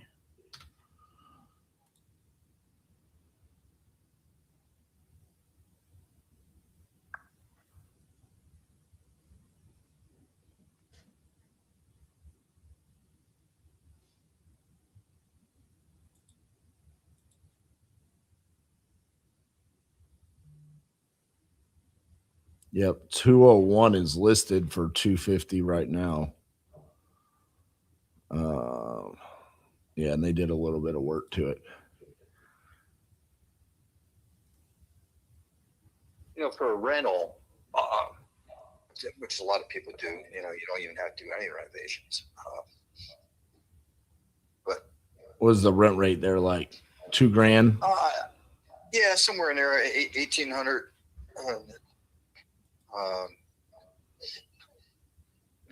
Yeah, you should be able to get 18 grand to $2 grand a month. Right. Somewhere in there. Again, because it's got utilities, that's a big difference. Right. When you start comparing other buildings. So I'm probably going to be pretty significantly off that 215 number. What's your number? Probably going to be in the range of 160. Yeah, that's not.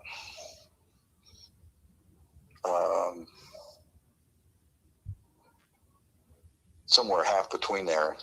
Because I'm looking at if this is just basic math. It's not really me doing a full analysis of it because I assumed you probably weren't going to be too interested. So I might be a little bit off, but that's basically saying 250,000 is what it would be worth. It's assuming I'm going to do $15,000 in work. Right. So that includes like the cleaning and the painting and the kitchen and all of that stuff, right?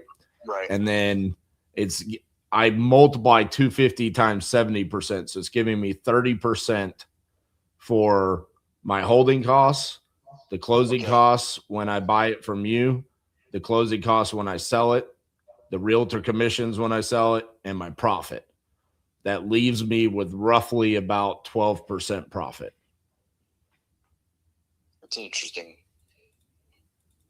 That's an interesting way to do it. Although it's quick turnaround, it's 12% in 2 months. That's if everything goes correct. I will tell you. So that's 30 grand. I can tell you 30 grand can evaporate real fast. Yeah, no. It's a lot of work. It feels good. I totally get it from your side. It's just on my side. It's, man, that's blue sky scenario. Everything goes in 15 grand in and out. Realtors sell it when it's supposed to sell. Because, man, I mean, you're talking about the holding costs on that. Because I'm going to have my interest on the money, right? Because I'm paying my lenders.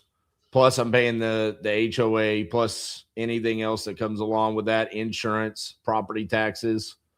I mean, it eats up. So it's like, I get where you're coming from. It's like, man, we really wanted the 215 number from my side as an investor. What I would tell you is, I think if you were to list with a realtor, you could probably get more than the 160.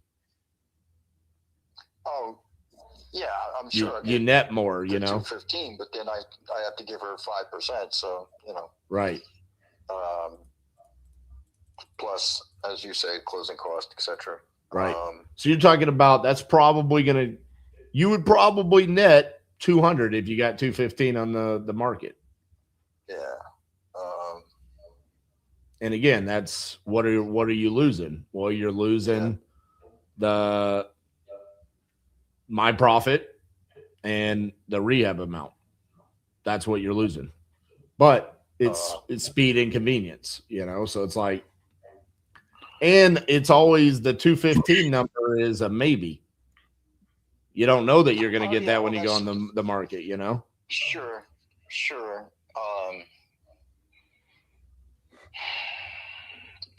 How much more can you do?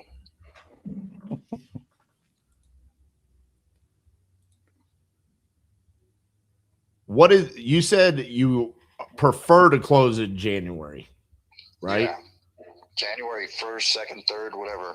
Just that way I have. Do you need to close in January, or would you be okay with closing later? Oh, sure, later, but not earlier. That's all. I just right. She moved down in October. We got it all emptied out, and got the cleaning crew in and whatnot.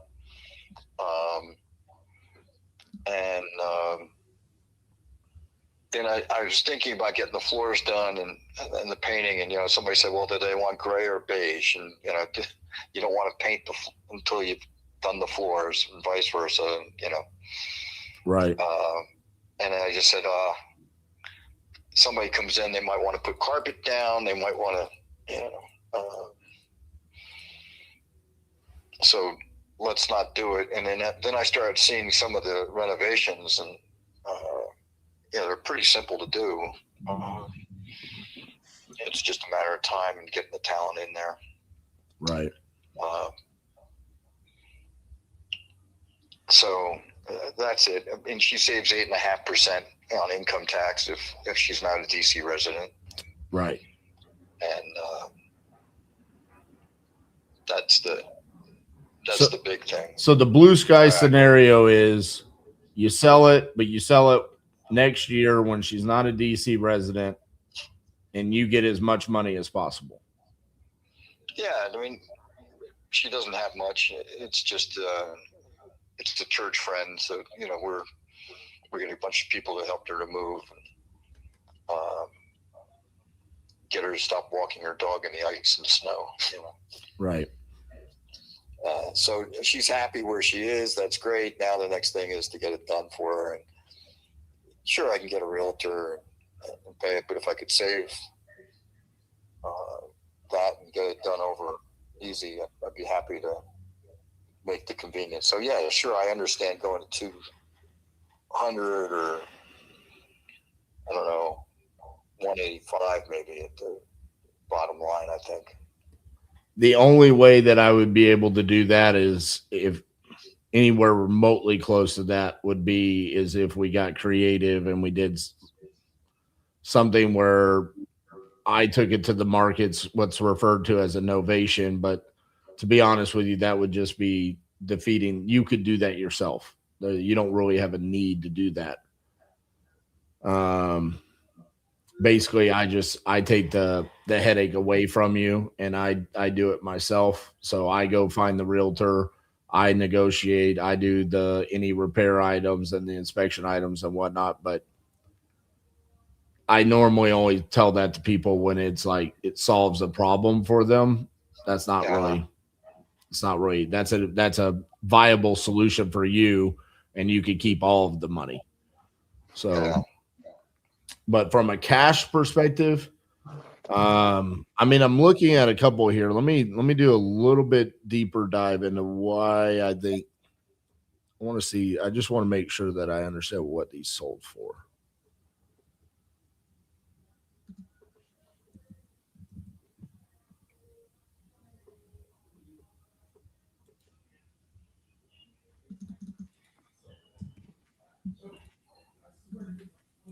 So it has the parquet floors in it. Yeah, and you'll see. I mean, some of them, they really come up nice once you get them redone.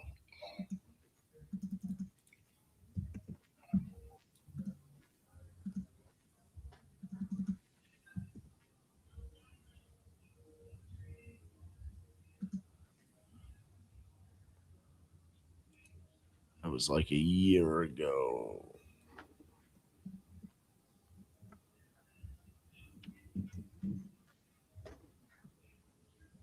And interest rates are coming down and market, you know.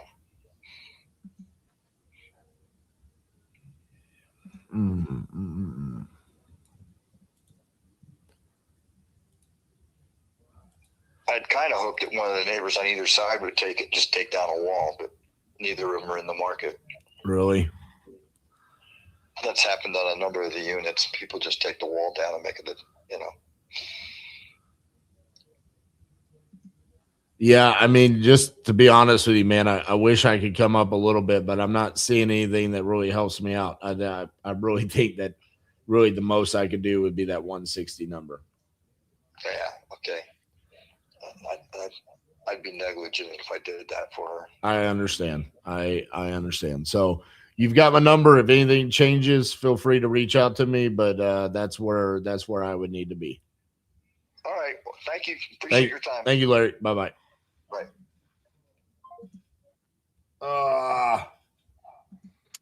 That was a very sophisticated seller. I have a running trend of every seller I talk to today is the exact same numbers. I'm fairly certain that's the third 160 offer I've made. Why 160? I don't know. It's just where everything turns out to be. And I'm always like 50,000 off from their asking price. Yeah. And they also don't have any motivation. It's like, well, yeah, I mean, my motivation is to get as much money as possible. Yeah, those are difficult when you have a very sophisticated seller because he's way too savvy to leave a bunch of equity on the table. He knows too much. Well, yeah. Also, he's doing it for someone else. Yeah. Right. I mean, it's for his mom. And so he's like, yeah, I mean, we're going to get her down here. We're going to save on this. I don't want to pay realtor commissions because this is like what's going to pay for the rest of her life. Like, I need all $200,000. Yep. And he's clearly willing to do the work to figure out the market and all the options. Yeah. That's what I get for calling a Washington, D.C. seller. Yep. You ever done a deal there? In D.C.? Yeah. Baltimore, but not D.C. I think we've done 2. And both were like condominium townhouses, like kind of weird deals. All right. I think I'll try Kentucky. The one way down at the bottom, it says tired landlord. I love tired landlords. Yes, you do. Let's see if we can get Clara.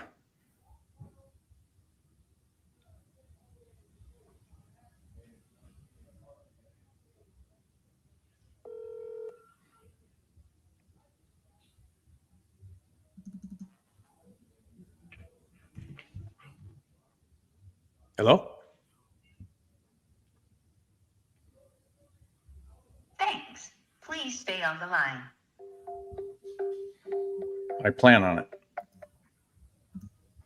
Hello. Yes, hello. I believe I'm looking for Clara about a property for sale in. I'll talk to you. Go ahead. Oh, you know what? Is this Martin? I might be looking at my notes wrong. Is this Martin? No, this is James, the old man. All right. Do you have a property you're looking to sell on Davella Road in DeBoard? Yes. Oh, all right. And tell me what was your name again? James, the husband of Clara. Oh, you're the husband. Got it. Okay, so I'm not crazy. I'm in the right place. Good. All right. Nice to meet you, James. My name's Jerry. Are you still looking to sell this property? Yes, but not give it away. Not give it away. Well, They've had stupid offers. I mean, stupid offers. really stupid offers. Mine might be a stupid offer too. We'll see, I guess. Because I'm an investor, so I got to buy right. You know what I mean? Yeah. Why don't you tell me what you're hoping to get, and I'll tell you if my offer is stupid.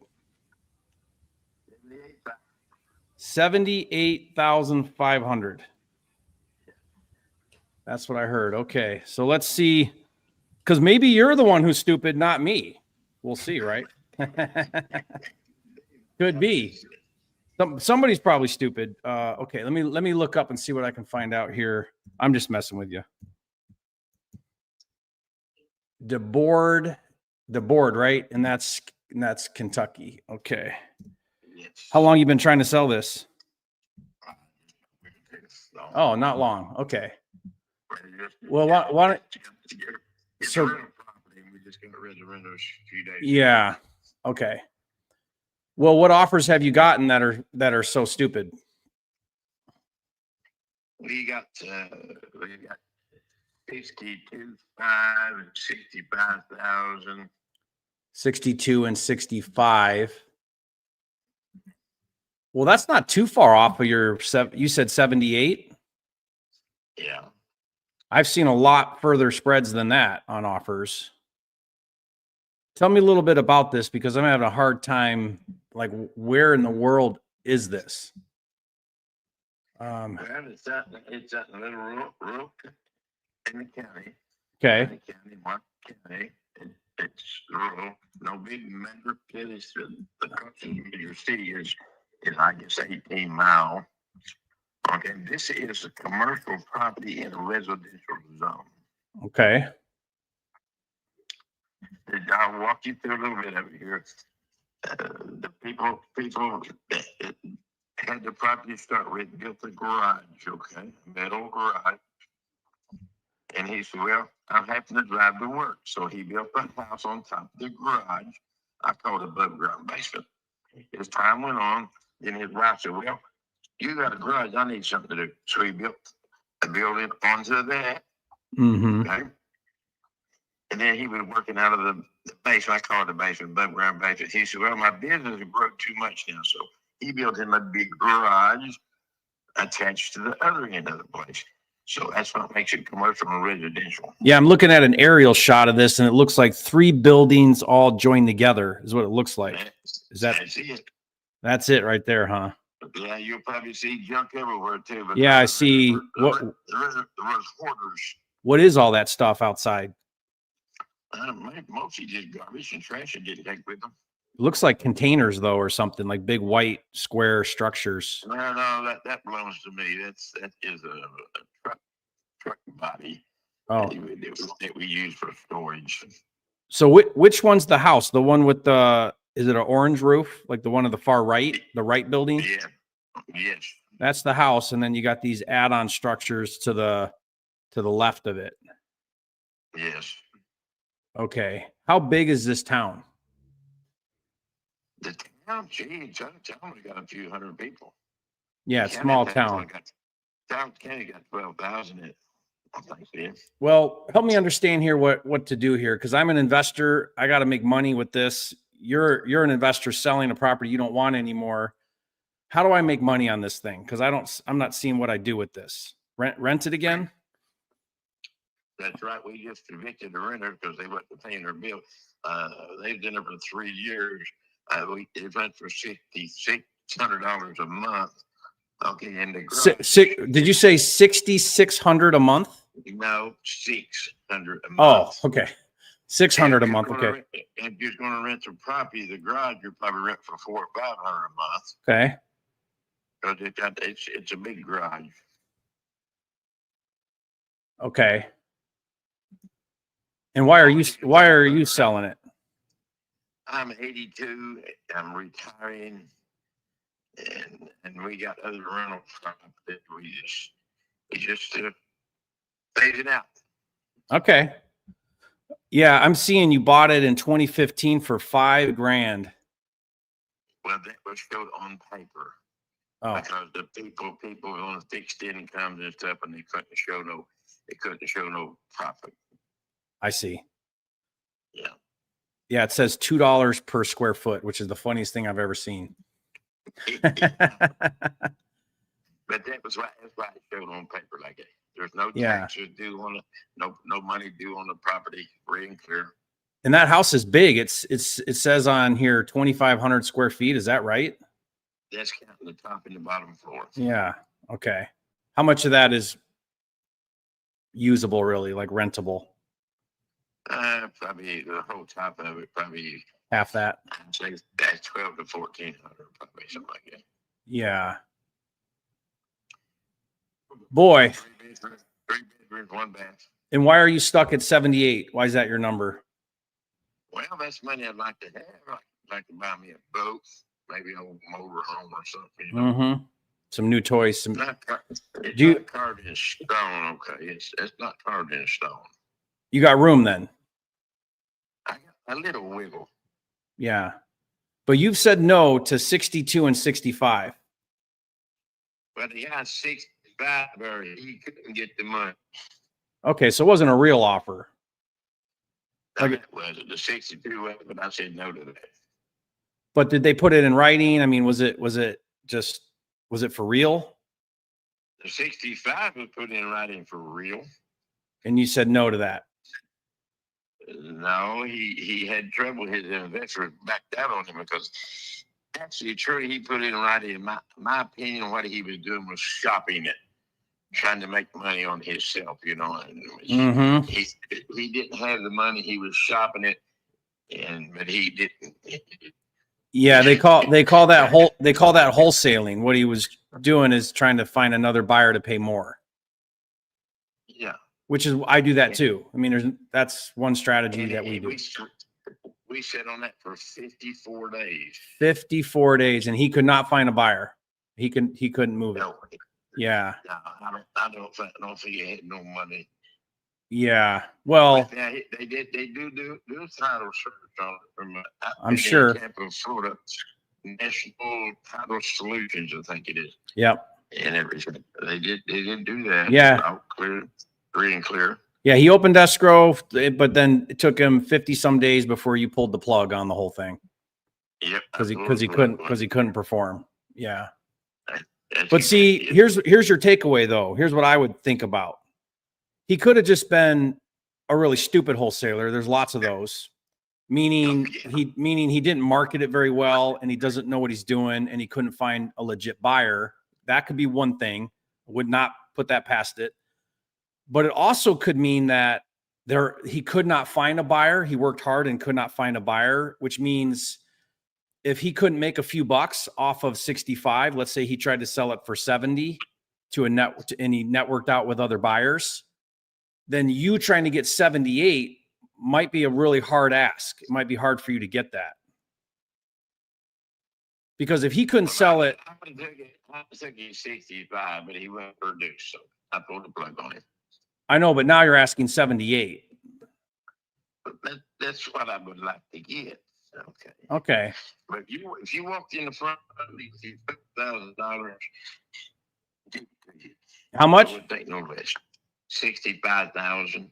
Okay, so you would match that same contract you had before, but see, yes, my worry would be my worry would be I turn into the stupid guy before, right? Like meaning I can't perform either because I can't find a buyer because it's the middle of nowhere. Because I'll be honest with you, I would try to find a buyer. I'm really good at finding buyers, and I would move your deal to one of my buyers and make a few bucks. But I'm going to probably need to be below that 65 to even make that attempt. Well, you just have a good day then. All right. No problem. Good luck to you. If you change your mind, let me know. All right. I could have screwed up there and it was just a dumb wholesaler and maybe 65 is a deal. There's no data on this thing. Oh, you're muted, RJ. I'm going to stick with what you said because I was thinking the exact same thing. This is proof that 65,000 is too high of a price. Yeah. That's all it's telling you. That's all it's telling us. Yeah. So I could do the same thing, lock it up for 65 and spend 50 days not finding a buyer. Yeah. It's crazy. Two crappy wholesalers in a row, man. I know, right? You mentioned this, and here we go. So now I'm going to call a tired landlord. I really hope that this tired landlord has also talked to a really bad crappy wholesaler. Yeah. I want to take my swing at it. You know what's funny though, RJ, is like this is one thing I love about you that I don't see really anywhere else is like the elephant in the room is we're wholesalers. And not only do I say that's what I do too, but I'm like, yeah, you just have dealt with crappy wholesalers. I'm sorry. I don't know what to tell you, bro. Like, I wish there were better ones out there for you, but there aren't, I guess. I love it.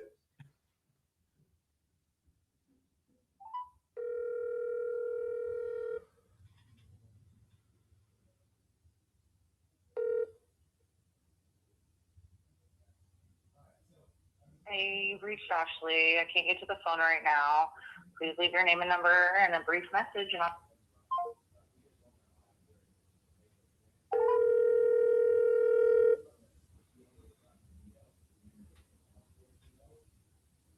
Hey, you've reached Ashley. I can't get to the phone right now.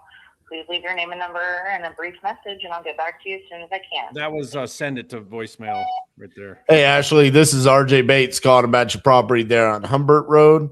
Looked like you just filled out a form on my website about needing to sell that property. If you could, give me a call back at 817-915-6860. Thank you.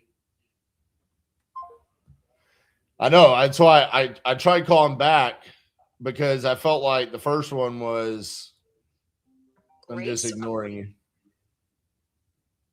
Yeah. All right.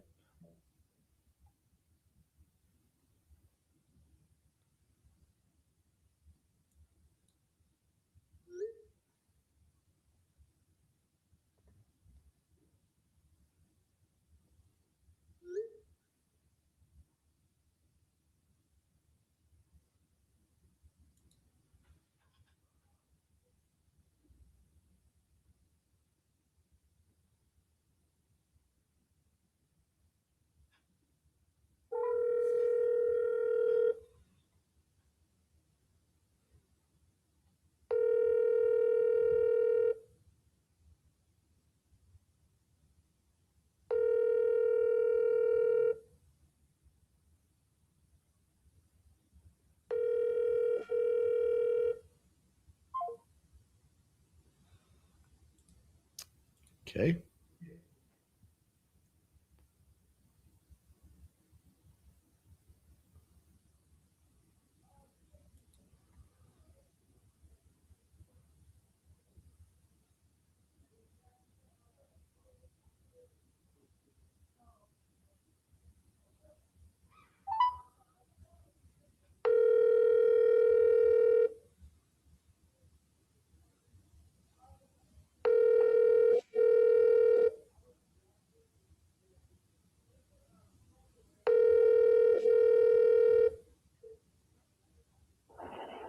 Hey, this is Todd. Leave a message and I'll give you a call back. Thanks. Hey, Todd, this is RJ Bates calling about your property there on St. Charles Street. Looked like you filled out a form on my website about needing to sell that property. If you could, give me a call back at 817-915-6860. Thank you. All right.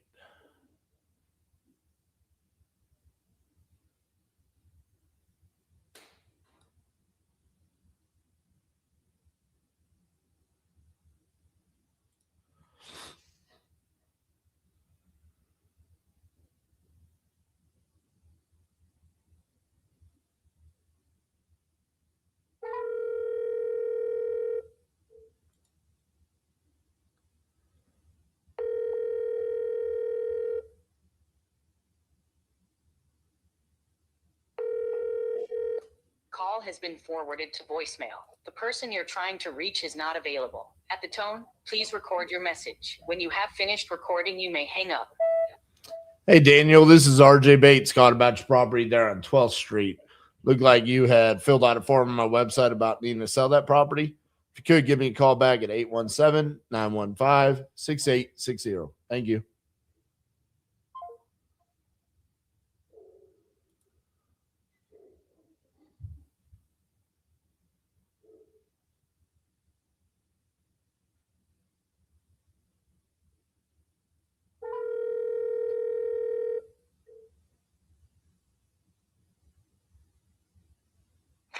Hello, Hey, is Ralph there?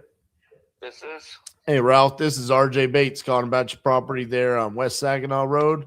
Looked like you had just filled out a form on my website saying that you were looking to sell that property. Is that correct?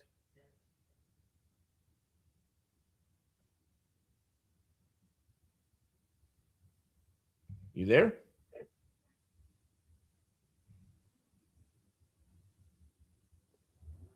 Ralph? Hello? Hello, hello, hello. All right.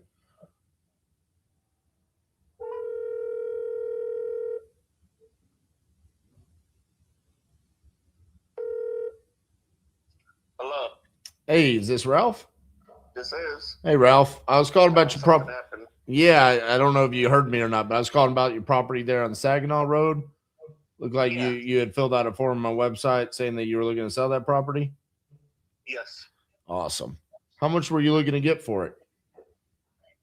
235. 235. All right. Tell me a little bit about what you got going on. So, guy wants to buy a house, yes. We've been here for 6 years. Everything's been updated. 3 full bathrooms, 3 showers.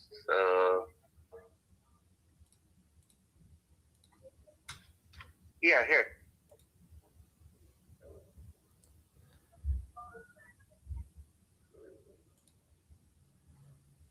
You there? Yeah, yeah. See, kitchen was renovated. Geez, I think that's about it. Okay. How'd you come up with the price of 235? We got I got an appraisal done and it came back at 238. Gotcha. Interesting. How long ago was the appraisal done? It was done 2 months ago. Okay. Do you actually have that like available, like where you can look at it? I got it on the computer. Is there any way you could tell me what properties they use to comp that with? I'd have to get into it and go upstairs and go look all that up. But yeah. Okay. Because I mean, just looking right here, the first thing I pulled up inside of a quarter mile, I've got 6 sold properties and it's 155, 155, 170, 155, 155. So I was really curious how they came up with that. So what's the reason why you're not just listing it with a realtor? We're just trying to see what we can get, or like try to, just we're kind of in a hurry to move to relocate. But Okay. I don't want to go with the realtor. Okay. So yeah, I mean, obviously selling to an investor like me, we can do speed and convenience, but that comes with a price tag. Right. Yeah. So if it appraised for 238, I mean, I would want to buy it at a significantly lower than that. Yeah. Otherwise, I mean, if you want to get that 238 and listing it on the MLS with a realtor, that's the path to go to. So it's, I guess, what's the most important thing to you? Is it getting the most amount of money, or is it getting out of there in a timely manner? We'll probably just the most amount. Not too early to move. Right. But they have to pay the wait. Yeah. And I mean, the only reason why you didn't want to hire a realtor is just because you didn't want to have to pay for it. Right. Right. Yeah. This is our third home that we flipped. So just. Oh, so you're flipping it. Yeah. Oh, well, yeah, I'm you. I want to buy it. Okay. Yeah, I'm an investor just like you. I want to buy it cheaper than you bought it. Right. Right. Yeah. No, I mean, yeah. I mean, you could always try to sell it yourself. I mean, to an owner occupant, but I mean, I would take it to Zillow or Facebook Marketplace or something like that. I mean, yeah. But yeah, going with me? No way, man. Anyways, you want to buy more houses, or is that what you guys want to do? We're looking for the Niles. Nice. Well, I'm a wholesaler. That's what I do. So I'm looking for guys like you. So you said you're looking at Niles. That's where you want to buy next. Yeah. So y'all doing like the house hacking thing, like you buy it and then you live in it and fix it up and then sell it? Yep. Nice. Good stuff. Well, I got your information over here. I'll definitely put you down. If we get anything near Niles, we'll send it your way and see if it fits you guys. But yeah, man, I would, if you're hurting on the profit on this one, you know, I've sold properties through just listing on Zillow myself. I've done that numerous times. Facebook Marketplace, stuff like that. But otherwise, just list with the realtor. You know what I'm saying? Yeah. Oh yeah. I got you, man. So we're not too in a hurry, so Yeah. it takes time. But all right, man. Appreciate it. Yeah. Best of luck. Bye bye. Yep. Thanks. What are the chances that, dude? I swear that is the third lead today that I get. What they put down as the condition was what they already did. They put remodel, kitchen, bathrooms, roof, like it needs all of that. And then he's like, no, I did that. I'm like, no, it's what does the property need? It's like every single one that I've talked to today has been like, oh no, it's already done. And I just don't want a realtor. I wonder why there's that disconnect. I don't know, because it hasn't happened in the past, and it's not like it's a huge sampling today. It's just 3 in a row.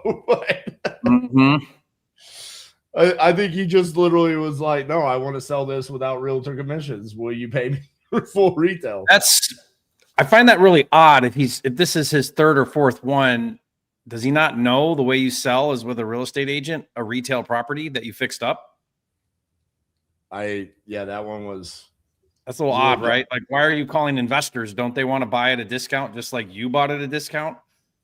I've never actually asked the seller that before that brought that up, but when he said there's an appraisal, because, dude, I mean, I'm telling you, on both PropStream and Privy, the comps inside of a quarter mile are 155, 155, 170, 155, 155.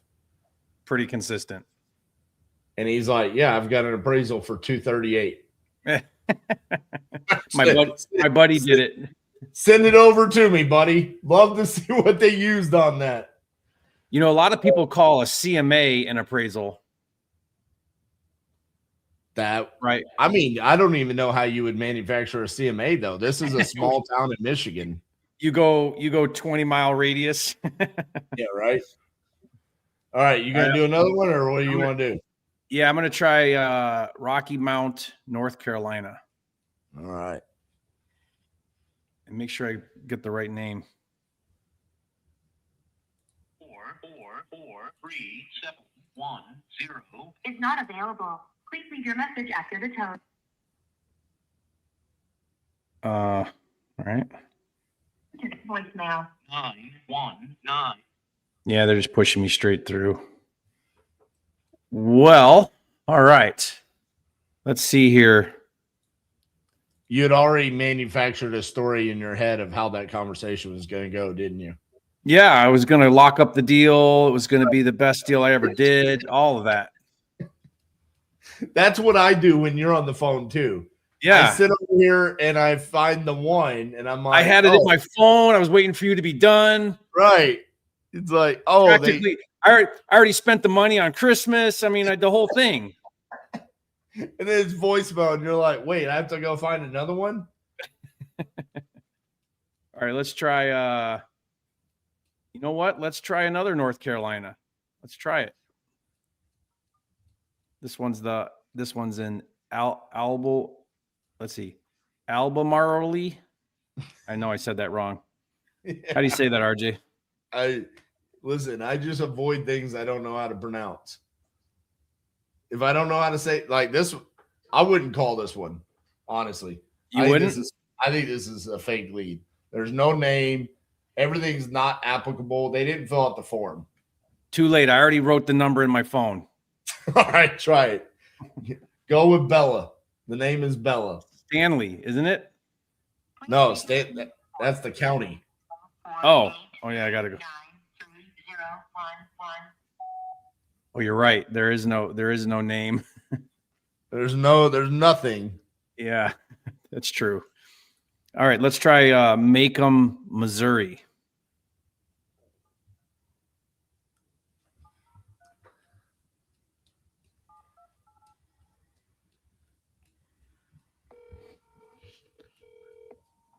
I mean, it does say inheritance ASAP.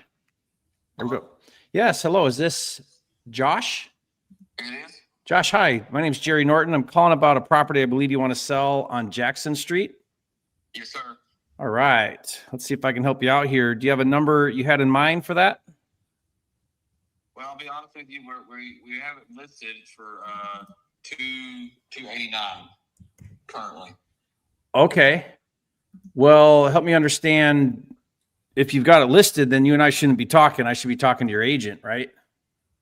Well, I don't know. I've never done this, so I don't know how that works. Oh, yeah. So you probably signed a listing agreement with your agent.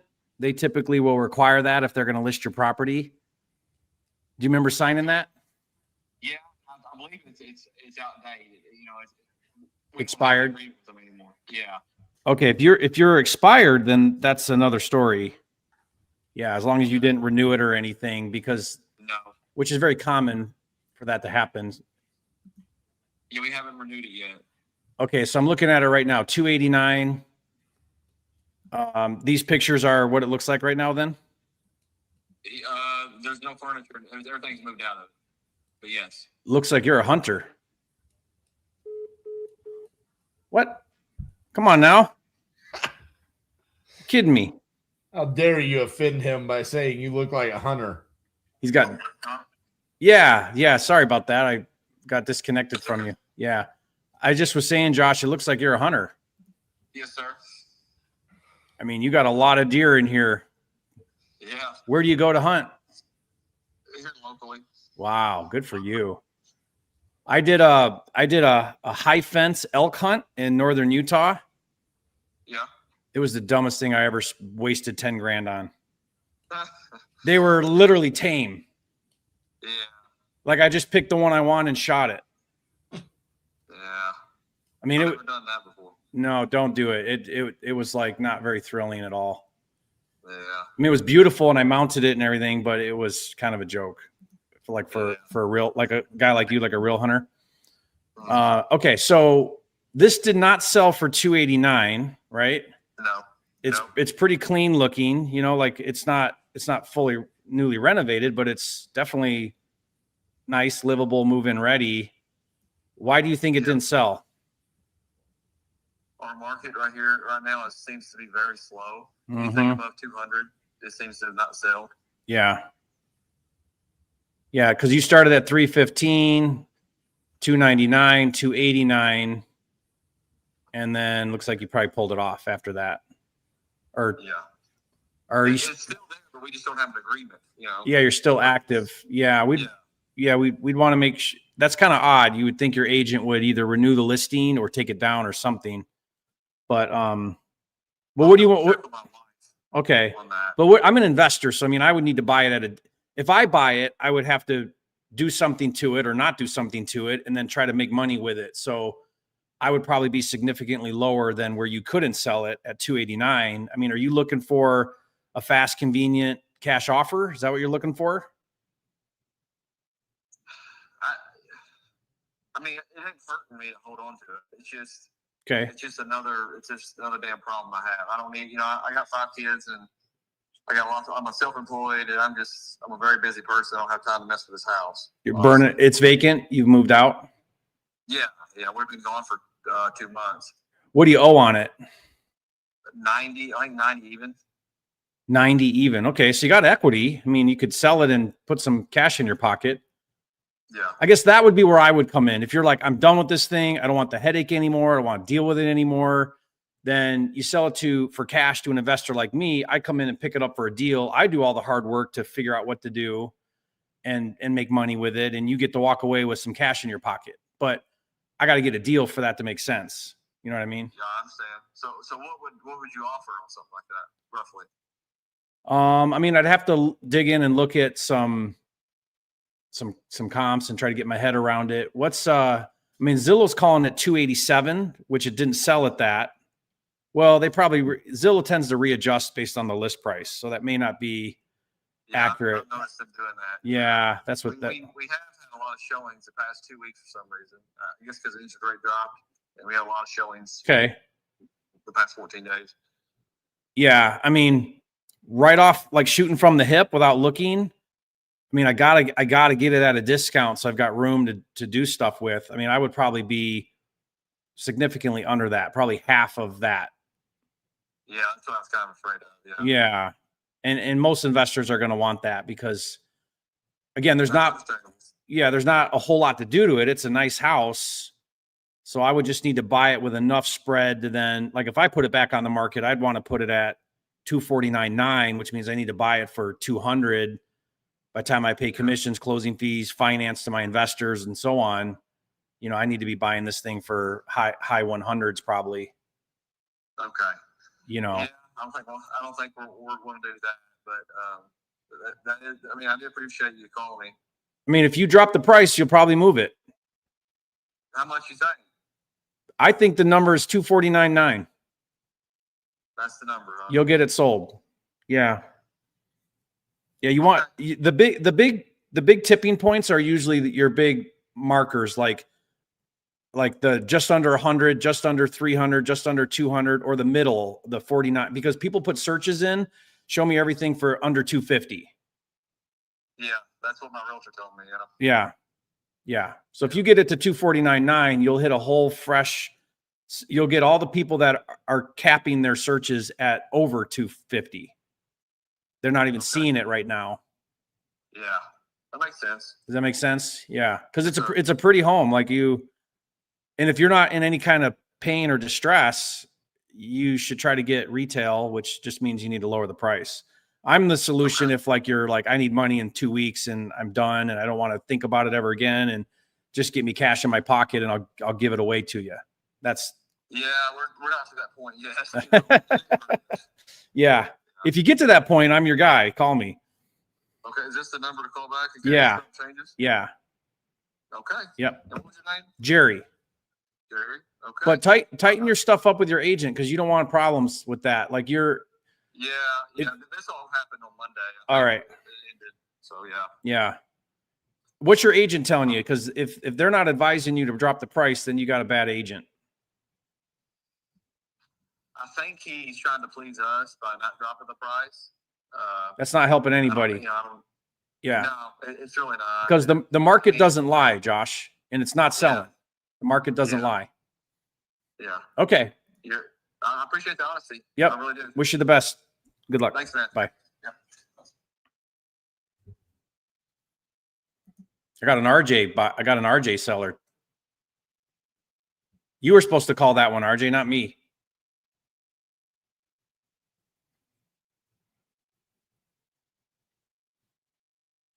RJ, what are you doing?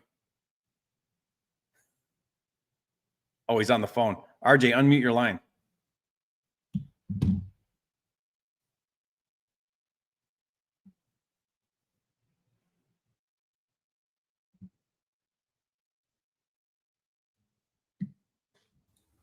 Jerry, are you off the phone?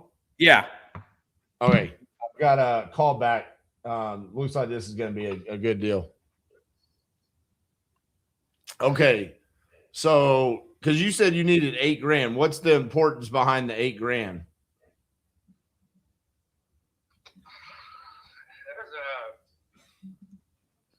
I can't remember exactly what it's called. It's like a hold on a verification issue for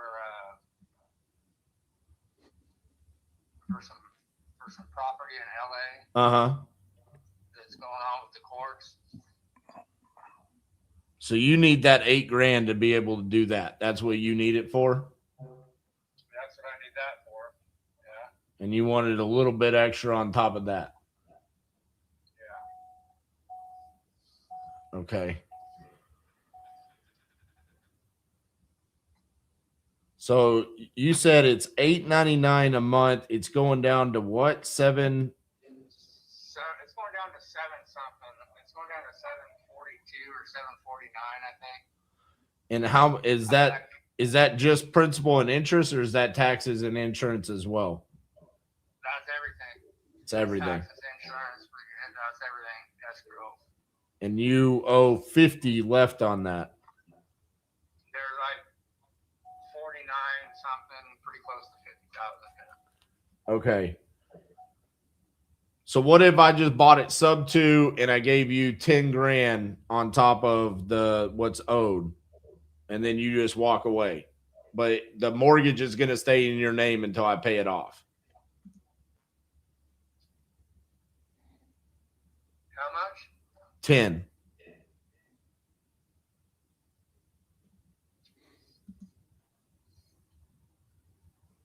you do 12? I'll do 10. You asked for 8. I gave you 10 because you said you wanted more.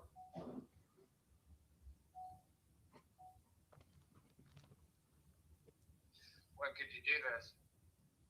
As soon as I make sure that the only thing that's on, as soon as I get clear title.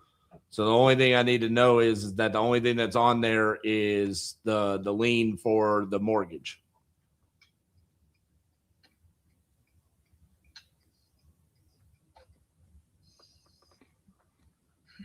So it'd be pretty quick.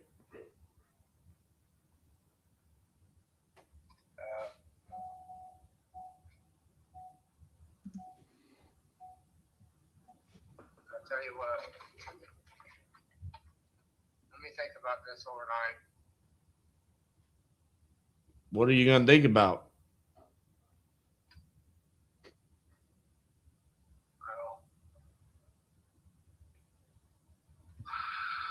I'm confused. You said you wanted 8. Said I'd love to get a little bit more. I'm giving you the 10. Hang on a second. I said I needed 8 for something else. Right.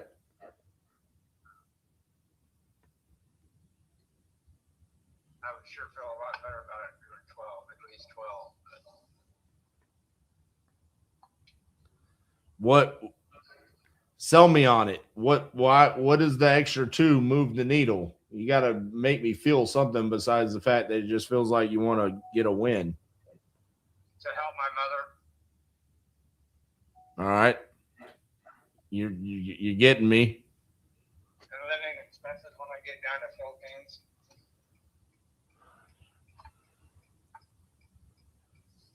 That's what it'd be. It's going to take me a little bit to get there. I'll tell you what. Why don't you check your clearance stuff out? I can't check anything out until I have a signed contract, because that's how you open title. I have to send the contract to a title company and say, I'm buying this property subject to the existing mortgage. And then they come back and say, here's the title commitment. It shows everything that pops up. So there's nothing I can do until you and I come to an agreement. That's why I'm saying. Okay. How long does that take? It could take 3 days. It could take 2 weeks. It's not me. It's a title company. So I don't know how long it's going to take on this individual property. All right. I'll tell you what, bud. I'll give you an answer in the morning. Does that work? What's going to happen between now and in the morning? I'm not sure exactly. What happens if you call me in the morning and I say I gave my 12 grand to somebody else? Well, then you give your 12 grand to somebody else. Well, that's what I'm saying. You don't even know what you're going to go do tonight. At least I know what I'm going to go do. I'm going to go call somebody. I'm going to go over to that apartment and hook up something real quick and pick up some rent money. That's what I'm going to do.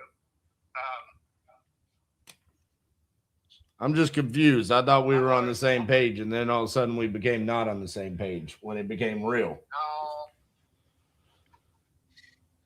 Because you said you were going to do this with another guy, right? Yeah, but for 15,000. Right. And you said you want 12. And I was like, sell me on it. And you said the mom. And so I'm pretty close to getting to the point where I'll say yes to the 12.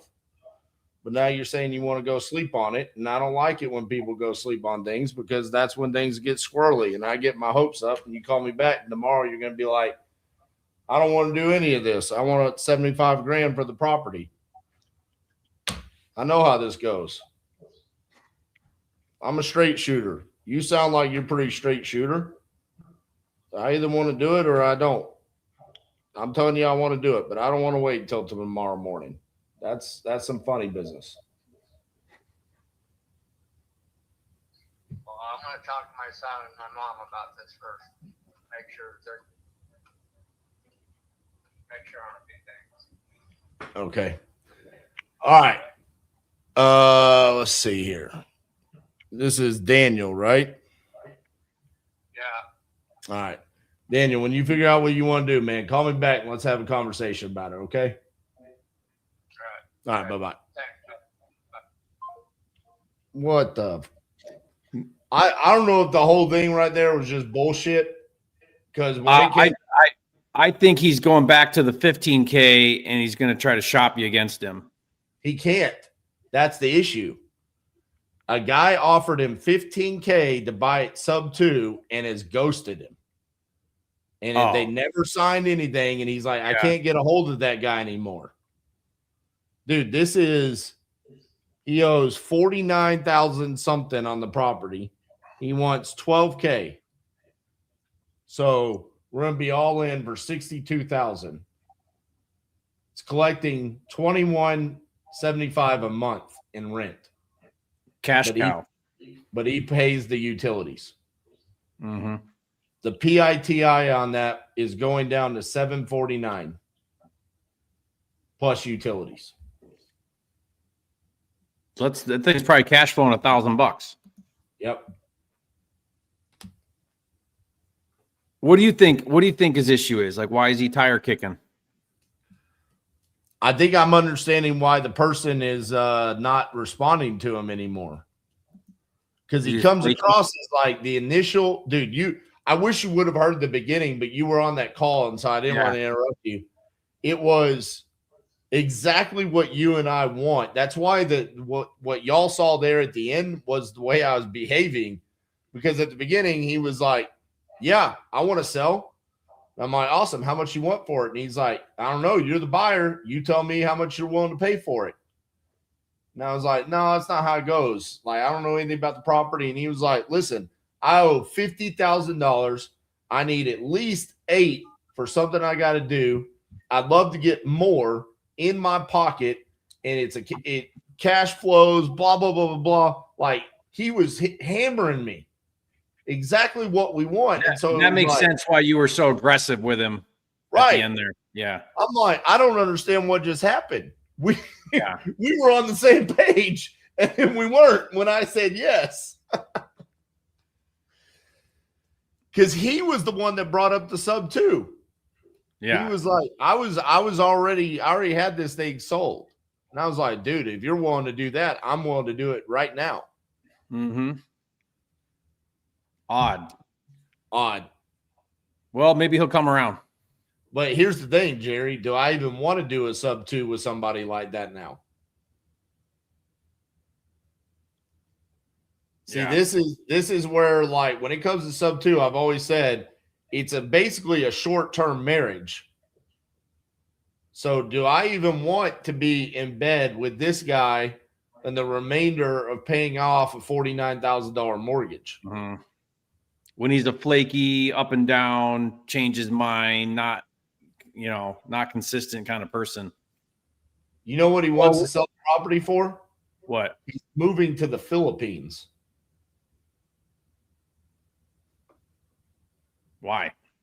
Because the dollar goes further there than it does here. Yeah. I kind of wanted to point out, true. You could still be collecting $2,100 a month in rent and still be living in the Philippines. Yeah. Wow. Odd. All right. You want to try one more? Yeah, go ahead. Your call has been forwarded to an Oh, shoot. voice message system. 4. I was trying the Oklahoma. Let's see.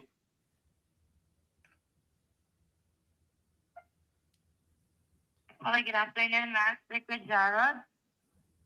Oh, yeah. I was trying to call somebody while you were trying to call me. Mm-hmm. I'm going to have to let you go. Sorry. A telemarketer called me right while they called right when I hit go and I hit answer instead of call.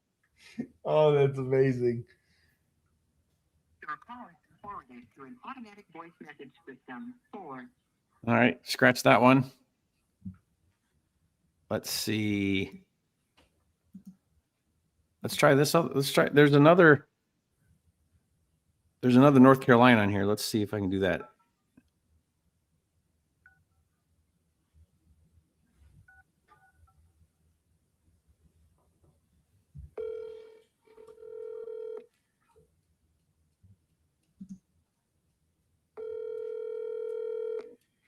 Your call has been forwarded to an automatic voice. I thought for sure that was an answer.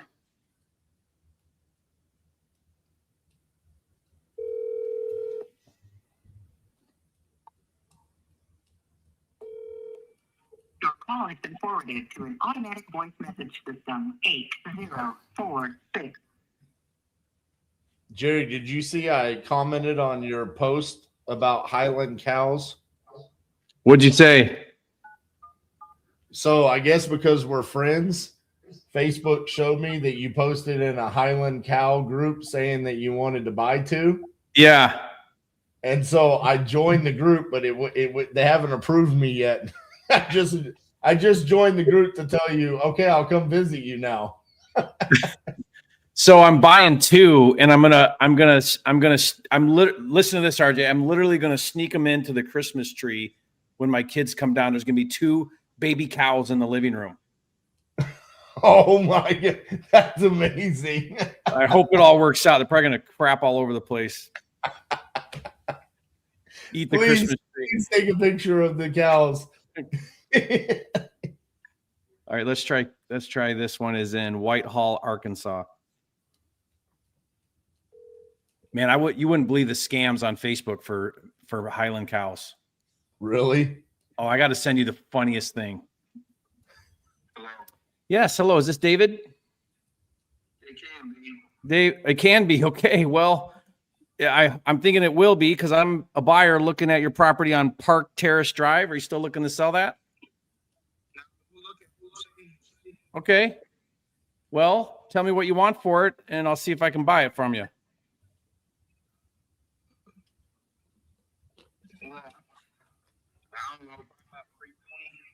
$320. Yeah. Okay. All right. Let me see what we got going on here.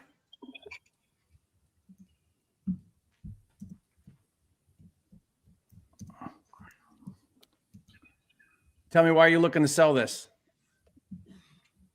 It's 4-bedroom, 4-bath, swimming pool, stuff. But it's just me and my wife now. My kids are moved out.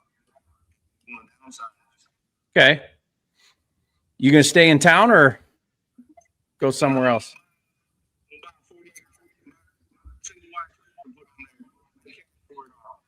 Wow. That'll make life simpler, won't it? It sure will. $200 a month is getting old, especially when I want to retire in another 15 years. So what do you still owe on this? 168. Okay. 168 or so. Yeah, so you got some room there. You got some equity in it, it sounds like. Now you bought it in 2020, right? Okay. Yeah, I'm showing you bought it in 2020 for $212. You know, real quick here, Zillow's calling it a value of $268. So we got a real disconnect there if you're in the threes, right? Yeah, it's just up the road from me, just sold for $275,000. The one in the corner just sold for $215,000, and mine's the biggest house and the newest house on out there. Okay. And So it sounds like what you're looking for is the highest price the market will pay. Yeah. Okay, that's not me. I'm gonna. Yeah. Okay. Good luck to you. Okay. Bye. There's these things called. There's these things, RJ, called real estate agents. They've been around a little while. They have been. I don't know, man. We've had some good conversations, but we haven't had the one. How much longer you got in you? I'm good. Do another one. All right. I could do this all day, RJ, with you. I gotta be picky on this one. This has got to be. Well, you're running out of options. I know. The list is getting skinny. Let's go to the communist nation of Oregon. You're skipping over those Texas, huh? Am I missing Texas? Yeah, there's a San Benito. There's a Smithville.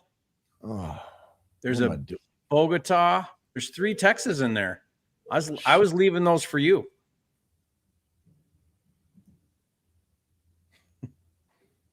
Hello? Hey, is Bradley there? Bradley, this is RJ Bates calling about your property there on Beechwood. Look like you filled out a form on my website saying that you're looking to sell that property. Is that correct? Yeah, but the land doesn't come with a manufactured home. It's a manufactured home? Yes. Okay, well, that's fine. Does it come with land? Oh.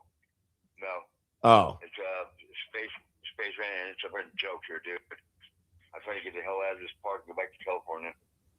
Okay. So it's on rented land. I mean, how much did you want for it? It'd have to be cheap. What's cheap to you? I mean, like 25,000.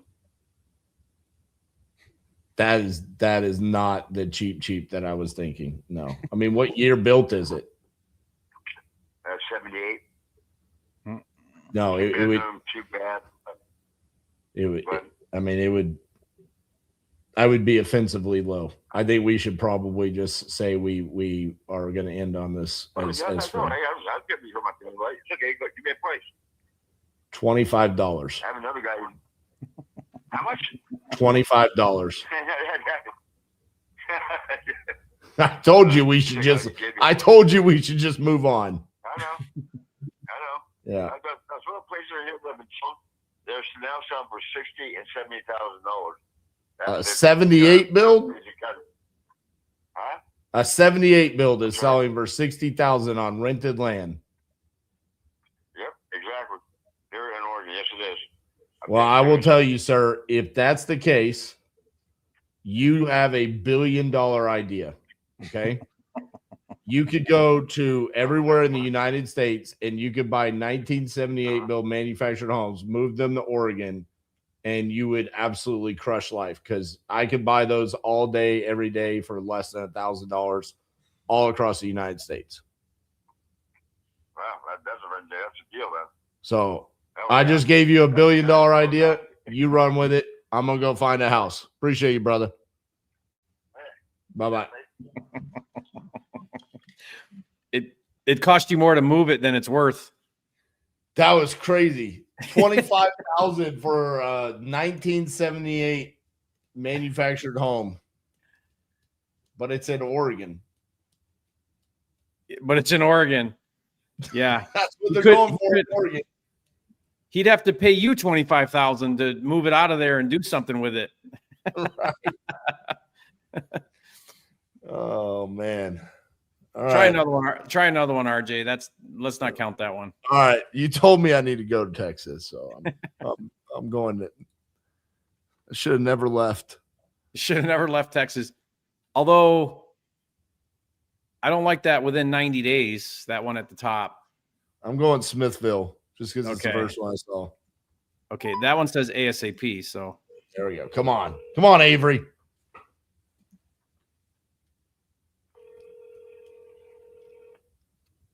Where is Smithville? No idea.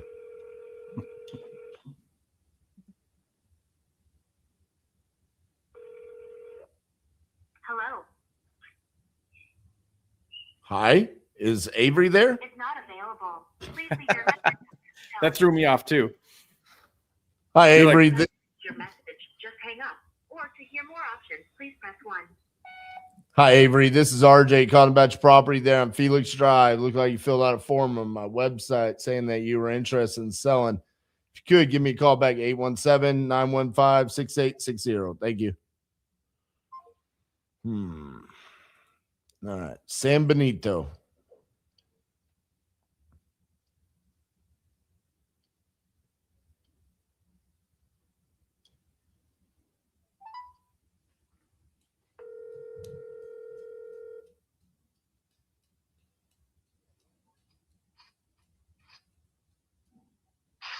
Hello. Hi, is Gavino there? Who's calling? This is RJ Bates calling about your property there in San Benito. Looked like you filled out a form saying that you were looking to sell that. Is that correct? More or less. All right. What does that mean?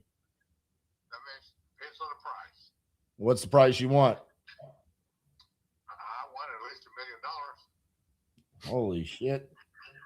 Hey, you asked me, right? Yeah, all right. Let's see. Is it worth it? Well, it's almost 10 acres. It's 2,988 square feet. All right. Let's It sits just right inside the city limits.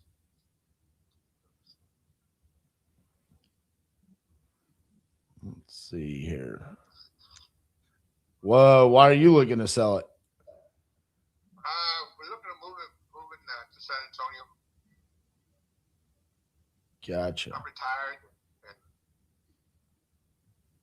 want to go to this big city again.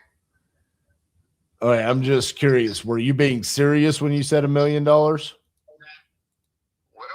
as much as I can get, you know. Everything's negotiable, as you well know. Because I think if you're serious, I'm probably not gonna continue to have the conversation. I understand.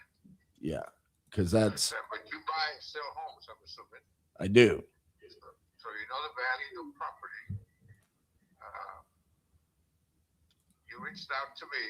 I don't know You reached out to me. You filled out a form on my website. I got an email or anyway. Yeah, you gave me your information. You said I want to sell my house. That's why I called and said how much you want. Yeah, I filled out the form, but I didn't send it out. You didn't send me that one? I didn't send anything. I didn't finish it.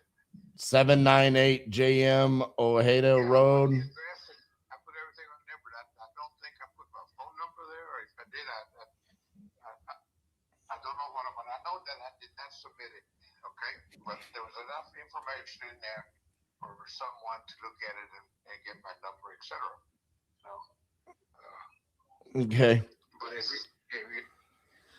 I don't know how much research you've done on my property, if any. I've done about 38 seconds since we've been on the phone, and I'm based off of that. It looks like $1 million would be about $600,000 more than the most expensive house that's sold in the city. Not true, but that's okay. That's okay. You know, the price is worth whatever I agreed to sell it for. The price is whatever someone's willing to pay for it. Yeah. So, all right. Well, I appreciate the opportunity to chat with you. I don't think that we are going to be a good fit. No, not if you were offered $400,000. Oh, no, I wasn't. That would be where I would need to start my discount from. Okay. Yeah. All right. Have a good day. You too. Have a good Christmas. Bye-bye. That was crazy. So he wasn't kidding at $1 million. I don't know if he was or not. I couldn't get him to admit it, but that was wild. Yeah. But if you record that, that would be a refund. Just to throw everybody, because he did say I never actually submitted it. So I'm not. Yeah. I would totally submit that for a refund. Jerry. Or he was lying, but whatever. I've never seen anything like that before though, where he says $1 million, because it was such a small town that I got 26 comps, I think, inside of a mile. And yeah, they're all like 2 to 350. There's a 405. There is a 506. So I was wrong. 500,000. But that's probably the best one retail. So you're still at 250. Right. He said, we're not going to be a good fit if you're offering 400. Yeah. Wow. Well, that was fun, RJ. Yeah. I wish. Where can everybody get leads like these? Property leads. Listen, what I will say today, we did not get any. I would say your first property that you talked to, I do think that you're going to end up getting that deal. Yeah. I think that was the solid conversation right there. Mm-hmm. I had a tough go of it today. I'm not gonna lie. I had some pretty brutal conversations, but I think that's sometimes beneficial for people to realize. Like, I think people think that, me and you just sit over here and we get these magic leads, and it's like, no, we get the exact same leads that anybody else gets. And sometimes I come on here and we get 3-4 contracts, and sometimes we come on here and we get one. Hopefully after the daughter conversation ends, she calls you back. I was really hoping she would call you back before this ended. Yeah, I've been checking. Yeah, RJ, I think it's a real lesson too for people to see, how do you handle retail? How do you handle stupid sellers? How do you handle like all of that? And so I think really watching you and I do this, it's all a lesson. It's all learning. It's all good information. I learn a ton watching you all the time. So, I mean, listen, today there were several conversations where how we navigated the retail sellers did lead to further conversations that had possibilities. There's always the possibility that sub 2 seller of mine could come back and it could lead to something. Regardless, even if it's not a sub 2 deal, buying it at 60 something thousand at 2,100 still really good deal. But yeah, man. I think too, RJ, like if you think about it, how do you get better at this game? Well, you can watch pros in action because you'll learn a lot. That's great. You can role play. That's great. But honestly, getting on the freaking phone and putting in the time and sucking and being terrible and doing it poorly is the only way to actually get better and do it great. You got to start out lousy at this, and people somehow think they can skip that somehow. And you're not going to skip it watching RJ and me do it. You'll get ideas and they'll be helpful and tips and pointers, but you got to get on the spot with a seller and get stuck and have an objection and not know what to do, and do that so many times that then it becomes second nature. That's how you get really good at this game. Yep. There's so many times that, Jerry, you and I end up saying things on seller conversations that we have never said. And literally we have thousands and thousands of dials under our belts. It's like, I've never actually said that before. And it's like, well, how did you think about it? And it's like, because I wasn't really thinking about what to say. It was just literally my reaction, because I'm so in tune with what I'm doing inside of everything else, the comping and the underwriting and looking up the information and all of that. So yeah, because when you really have the big picture of what we're trying to accomplish, which is mostly discovery. So guys, it's like, is there pain? Is there urgency?